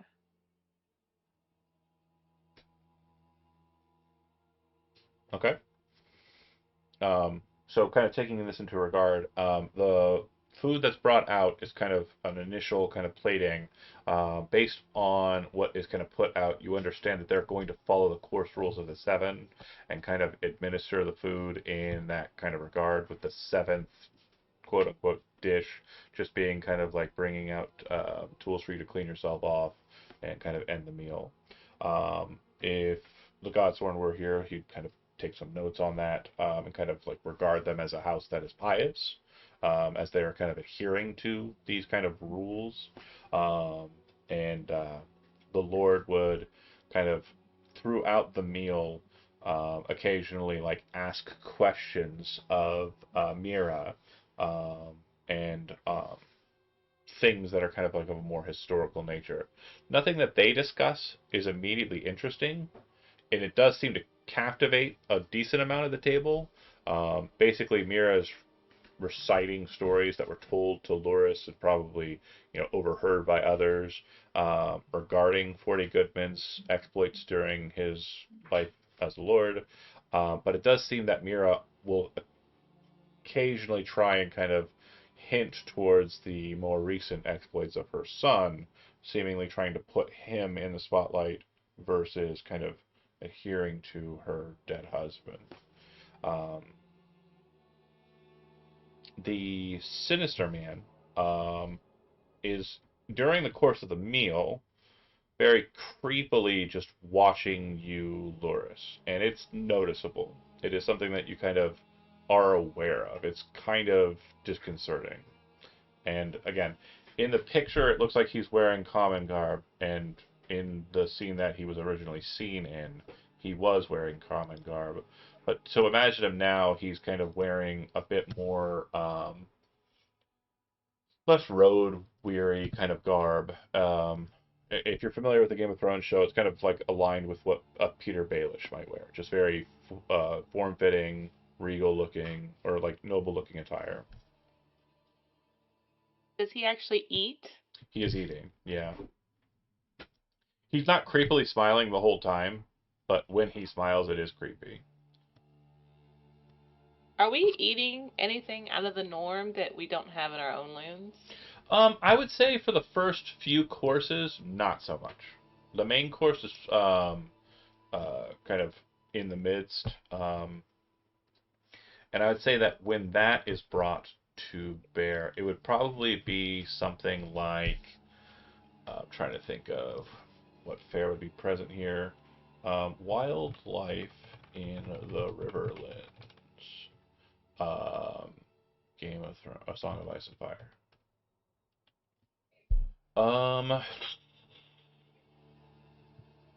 Probably stag, which is not terribly common where you're from. So like deer meat. Oh yeah. More than likely the main course on offer here. So that's a little different. Okay. But probably not too dissimilarly prepared from steaks and kind of, red meat that you'd be used to. It's just definitely a different flavor, to be sure. Mhm. Has everybody here had deer meat before?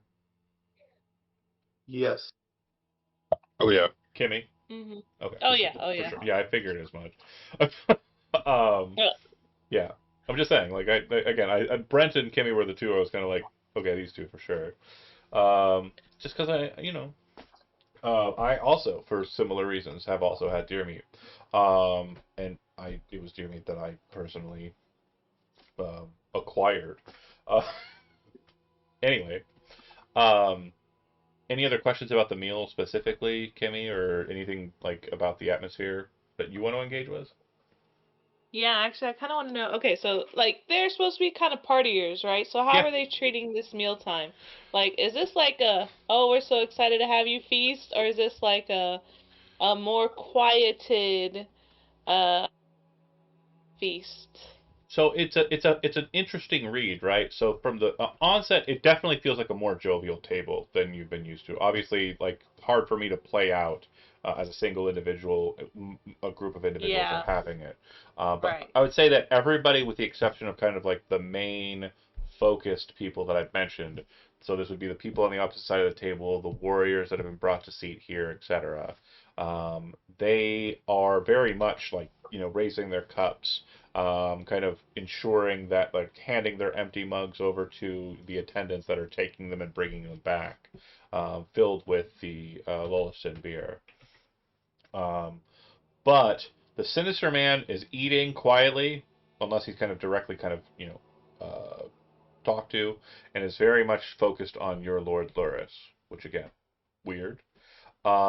Then you have the heir of their house, who is very nervously kind of going through his meal, seated near his father. Um, but he is very much like ovularly locked on Lucia. Like his entire visual interest is on her. And again, based on what she's wearing, which is like a very fine kind of white and red gown that has been kind of made up by seamstresses who have been hired by your father before he passed to kind of make an opulent and nice looking gown for her to be presented in. She very much looks like she could be in the kind of vying for the Lady of Love and Beauty herself, and that appears to be what Aegor's like. She's my queen kind of situation based on looks alone. The father is eating heartily and drinking heartily, but will often stop and kind of like yell to Mira and like ask questions about her husband or Loris's father, and they kind of banter back and forth and are telling stories. And it seems like whenever that happens, everybody kind of stops, like the knights especially, or the warriors especially on the Lawleston side, and kind of focus in on the story. Then after the story is told, like or something specifically kind of like awesome in the kind of heroic scale is kind of mentioned, they'll kind of like start slamming their mugs or kind of like raising their cups and yelling, and then like their banter will kind of either end or continue thereafter. So based on that, that's the scene. Okay, so Loris is probably sitting at the end next to the Lord, right? Loris is not sitting at the end next to the Lord. So we discussed the seating. Let's go through it one more time just so we have it. It's okay. It's okay. Yeah. Just again, refocusing's fine. On the Lawleston side, it goes Aegor, Aegor's mother, the Sinister Man, and then just the rest. Or sorry, yeah, the big knight and then the rest. On your side, it goes Lucia, sister, Mira, mother, Loris, heir, and then Rogar, and then it most likely you, Hector, and the rest. Okay. So then that the what's it? Creepy guy's kind of Charlie. just like right about like catty corner from you by like 2 seats. So I can talk to him and he could hear me. 100%. Okay. All right. And that I would definitely try to get his eye, slam a cup down, tap my plate, like, do you remember me? Do you remember me in the tavern? I do. You definitely were under certain false pretenses, if my hearing is correct. Maybe so. But the things you told me, they all came true. I simply read the deck. And then kind of motioned to my lord. This was because I would have told him about it, that we had cards pulled and stuff. Like this was the fortune teller. Huh? This was the fortune teller that read our fortune. Chardabus will nod his head and kind of look to Loris. I do fancy myself a mystic. Nothing too dark in the arts, just simple fortune telling. Bit of far away from your home, isn't it? Indeed. How did you travel to our land? Well, to our tavern.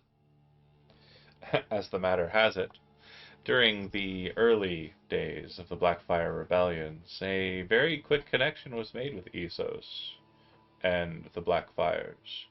It's my understanding that the rebels, even now, lair in the lands of Essos, waiting,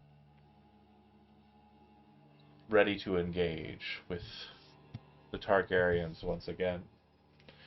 as it seems to be the case, these dragons are hell-bent on tearing each other apart. Not even time or distance will stop their ire. Well, before they came to where I'm from, I made my way here, understanding full well the strange nature of these would-be dragons. And I wanted to be well away from it, so I've hid myself away near the God's Eye. I've studied a bit since then regarding the matters of these lands. I have definitely found great interest in House Lothlsten. And when he says this, he kind of looks directly over at Mira. And she doesn't seem to be paying attention. She's kind of focused on talking to her daughter in some kind of like whispered conversation. Hearing her name, she does kind of turn for a second, but then kind of dismissively goes back to what she was doing. And then Shardabus will say, they had very strange and dark arts that they performed. It's rumored that they were able to turn themselves into bats and fly and take anybody they desired, pluck them right out of their homes, right from their beds. I don't know the truth of it, but perhaps you know something of that? He would say to um, Keegan.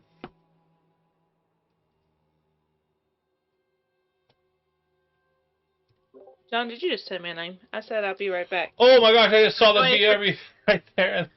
I was gone for like 20 seconds. I went to the kitchen to get my water. What'd you say? I'm sorry. No, it's okay. I didn't look down. That's me. That's on me. I'm so sorry. I'm just gonna try and repeat what I just said. Where did you leave off? He was explaining where he was coming from, and Yeah, so basically he said that he's from Essos. When the dragons or the Blackfires came there, he left, or his family left, and he's lived here for a long time. He's studied the region, and he has learned that interesting things are afoot around the God's Eye. He specifically mentioned House Lothlsten, which is the predecessors to House Went, who is the house that was abolished because of dark magic that we've discussed in the past, and that Mira Goodman, her, oh God, what's it called when her maiden name, is Lulston. She is from that house before it disintegrated not that long ago, a few decades ago. So when he said House Lulston, he kind of looked at Mira. Mira didn't really hear him and wasn't paying attention to that conversation, kind of heard her name, looked over, and then kind of looked back to her daughter who she was talking to. And then he kind of insinuated that Lawson was able to turn people into bats and pluck people out of their beds. And he said, that's interesting magic. Perhaps you know the truth of it.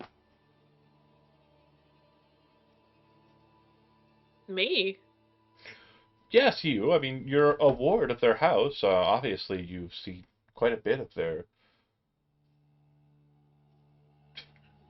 livelihood. They've never turned into bats. Hmm. Is that why you're here? To No. I'm here for the beer. He says, and he smiles and he lifts up the beer, grinning sinisterly. It's very good, and I have found myself able to advise Lord Lulliston in a number of different matters, specifically those more mercantile. So how often do you find yourself in Doubleton?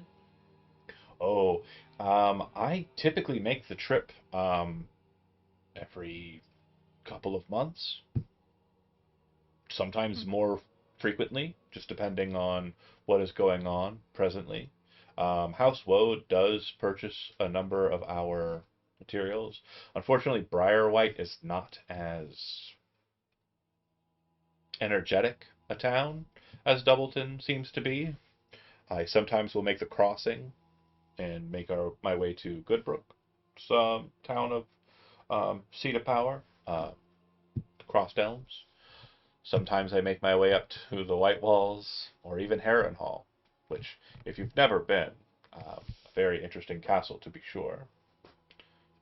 Speaking of dragons, the stone appears to have been melted by them. It is a very graphic reminder of the powers that once were. I've heard. Have you ever made yourself to the Isle of Faces? I have not. I believe it's off limits to most. Only the most, mm, like, structure, or only the most prominent of individuals are allowed to do anything on the Isle. I know that some folks try to set for it to be a place to perform marriages.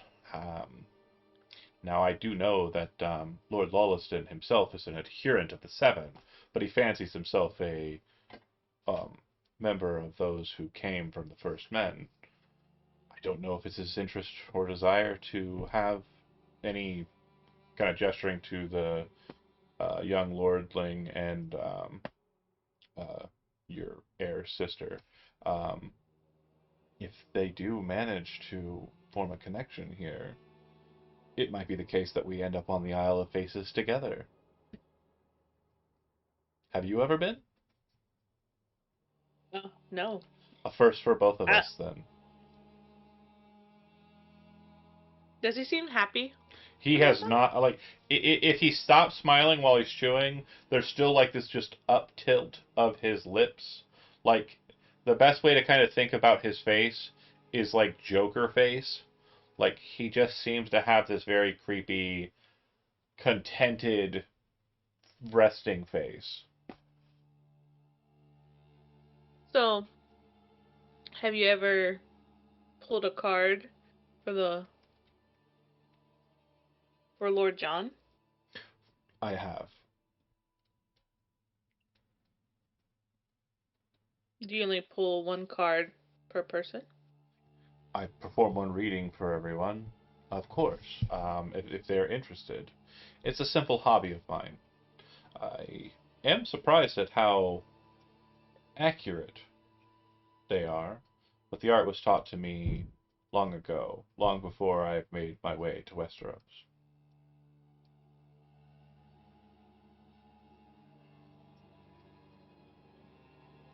But this is where you reside, right, Lawleston? So's Horn, or Sow's Horn, for the time being, yes. Mm. I offer my services, again, in the more mercantile, um, for Lord Lullison. It is my understanding that I've made him quite rich. Um,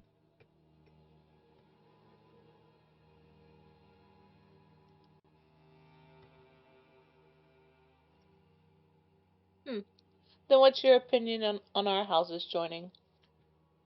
an interesting one, an interesting idea. It would definitely make travel in and about your town easier for me as a representative of House Lullison. It's definitely required me to be inconvenienced a number of times at the gates of Doubleton.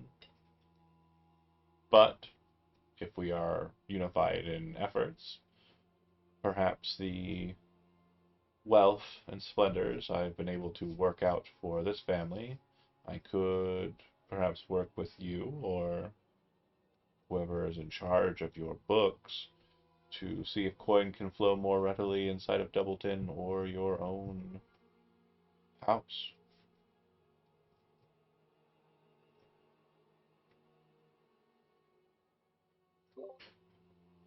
I guess we'll see.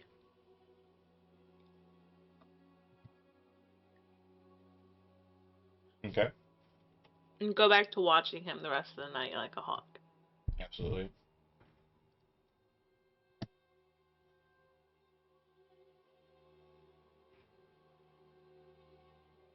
Okay, so interesting fact.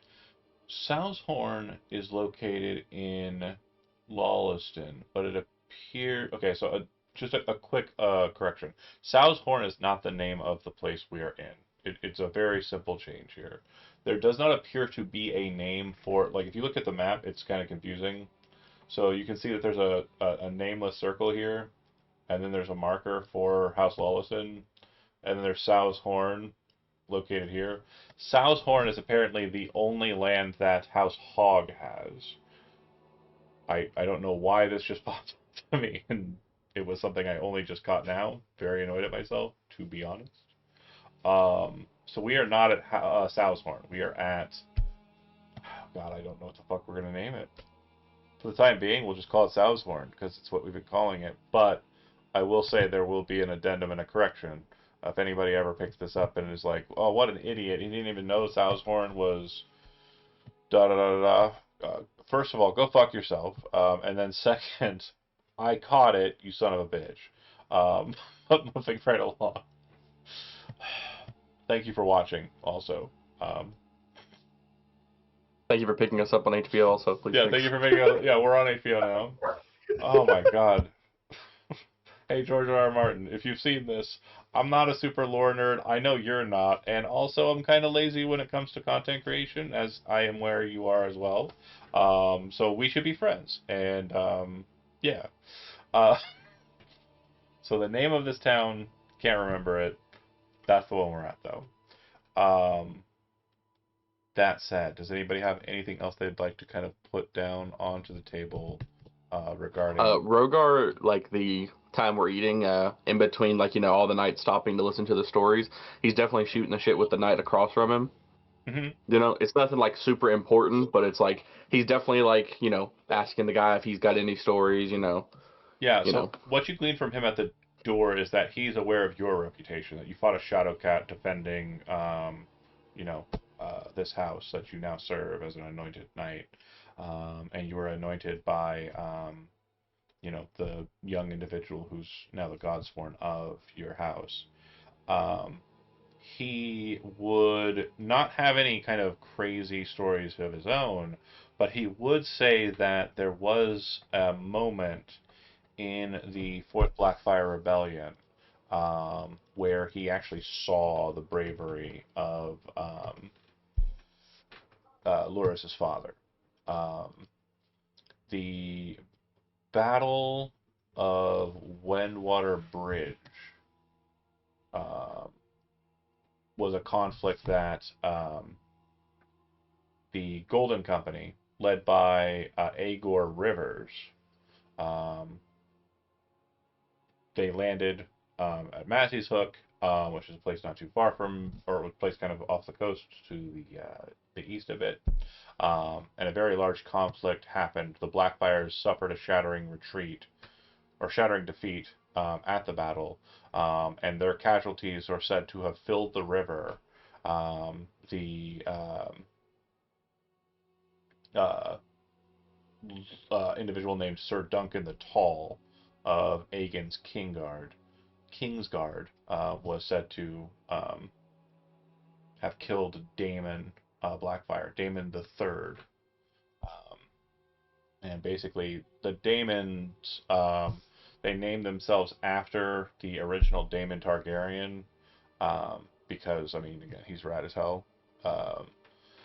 Well, he has his own issues, but, I mean, he's pretty cool. Yeah. So that's what you kind of hear a story about how Forty Goodman was kind of fighting very dedicatedly in the Battle of Wendwater Bridge. Oh.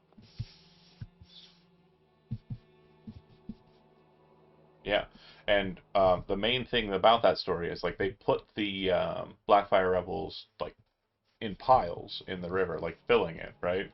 And the loyalists of Aegon the Fifth or Aegon the Unlikely, his forces only lost 100 men total. So, a devastating defeat.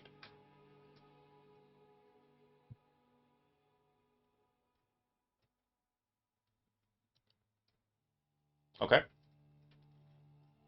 I'm gonna say that if no other people want to kind of jump in with engagement, just want to double check. Anybody have anybody they want to talk to or kind of like get on with at the table before I kind of finish the beat and the scene?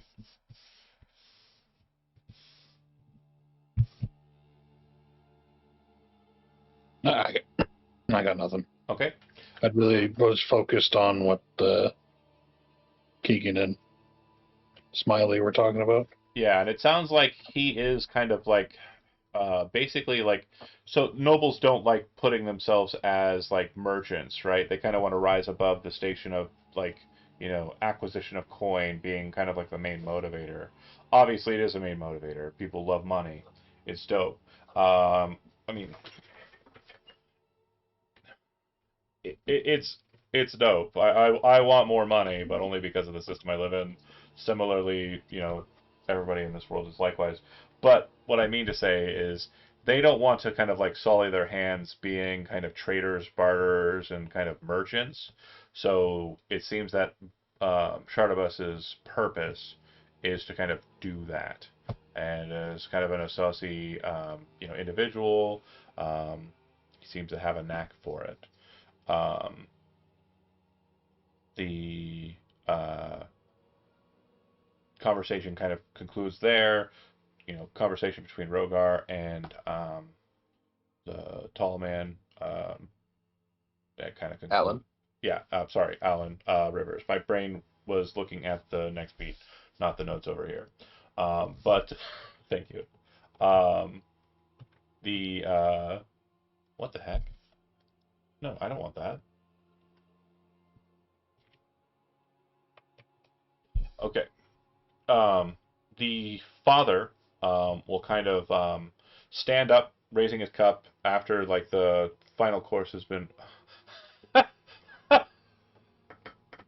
It looked like a hand puppet. It was just like Sorry, if you're not watching the video, Brent's dog just did something hilarious. Um, the what a cutie. The Lord will kind of at the end of the meal say, "You're welcome to stay here for the next week. We will attend to you and make sure that you feel welcome in our hold. And this will allow for Lucia to better come to know Agor, and perhaps the two of them can discuss their future, and the future of our houses. And I am more than happy to continue that conversation as well with you, Loris, um, and also you, Lady Mira." Your mom will nod. Um, do you wish to retreat from this and kind of like take it as done, or do you want to accept their offer to remain here with them? I'll accept their offer because I am supposed to be in charge. Okay, So it feels like not running away from responsibilities is probably the correct call. absolutely. Okay, so what I'll say is I do think that I had a bit of content set up for the Godsworn, and that's why there was kind of like allegory to kind of the little bits. I was trying to be a bit more engaging, but Travis is sick. So content-wise, I'm probably about 20 minutes shy of where I want to be. And I think without that, kind of going towards what I was going to be the end cap of this session probably won't feel as natural. So what I'm going to say is like just to kind of correct and kind of pause it for forward motion. I'm going to say that we're going to end this session a little bit early, and next session we'll be engaging with the week. The initial like portion of that session will be engaging with the week that you have in uh, Lawson lands, and I'll have a name for the town by then as well. Um, all right, thanks for watching those that did. We're going to go ahead and end it a little bit early, and we'll see you next week. I will let you know that the week following that, we will be off. We'll be on vacation, and then the week following that, I believe we'll probably be coming back to it. We'll just keep an eye out on the Discord for, notification, or if you have notifications set for Twitch, that's cool too. Thanks for watching, and we'll see you when we see you. Ciao.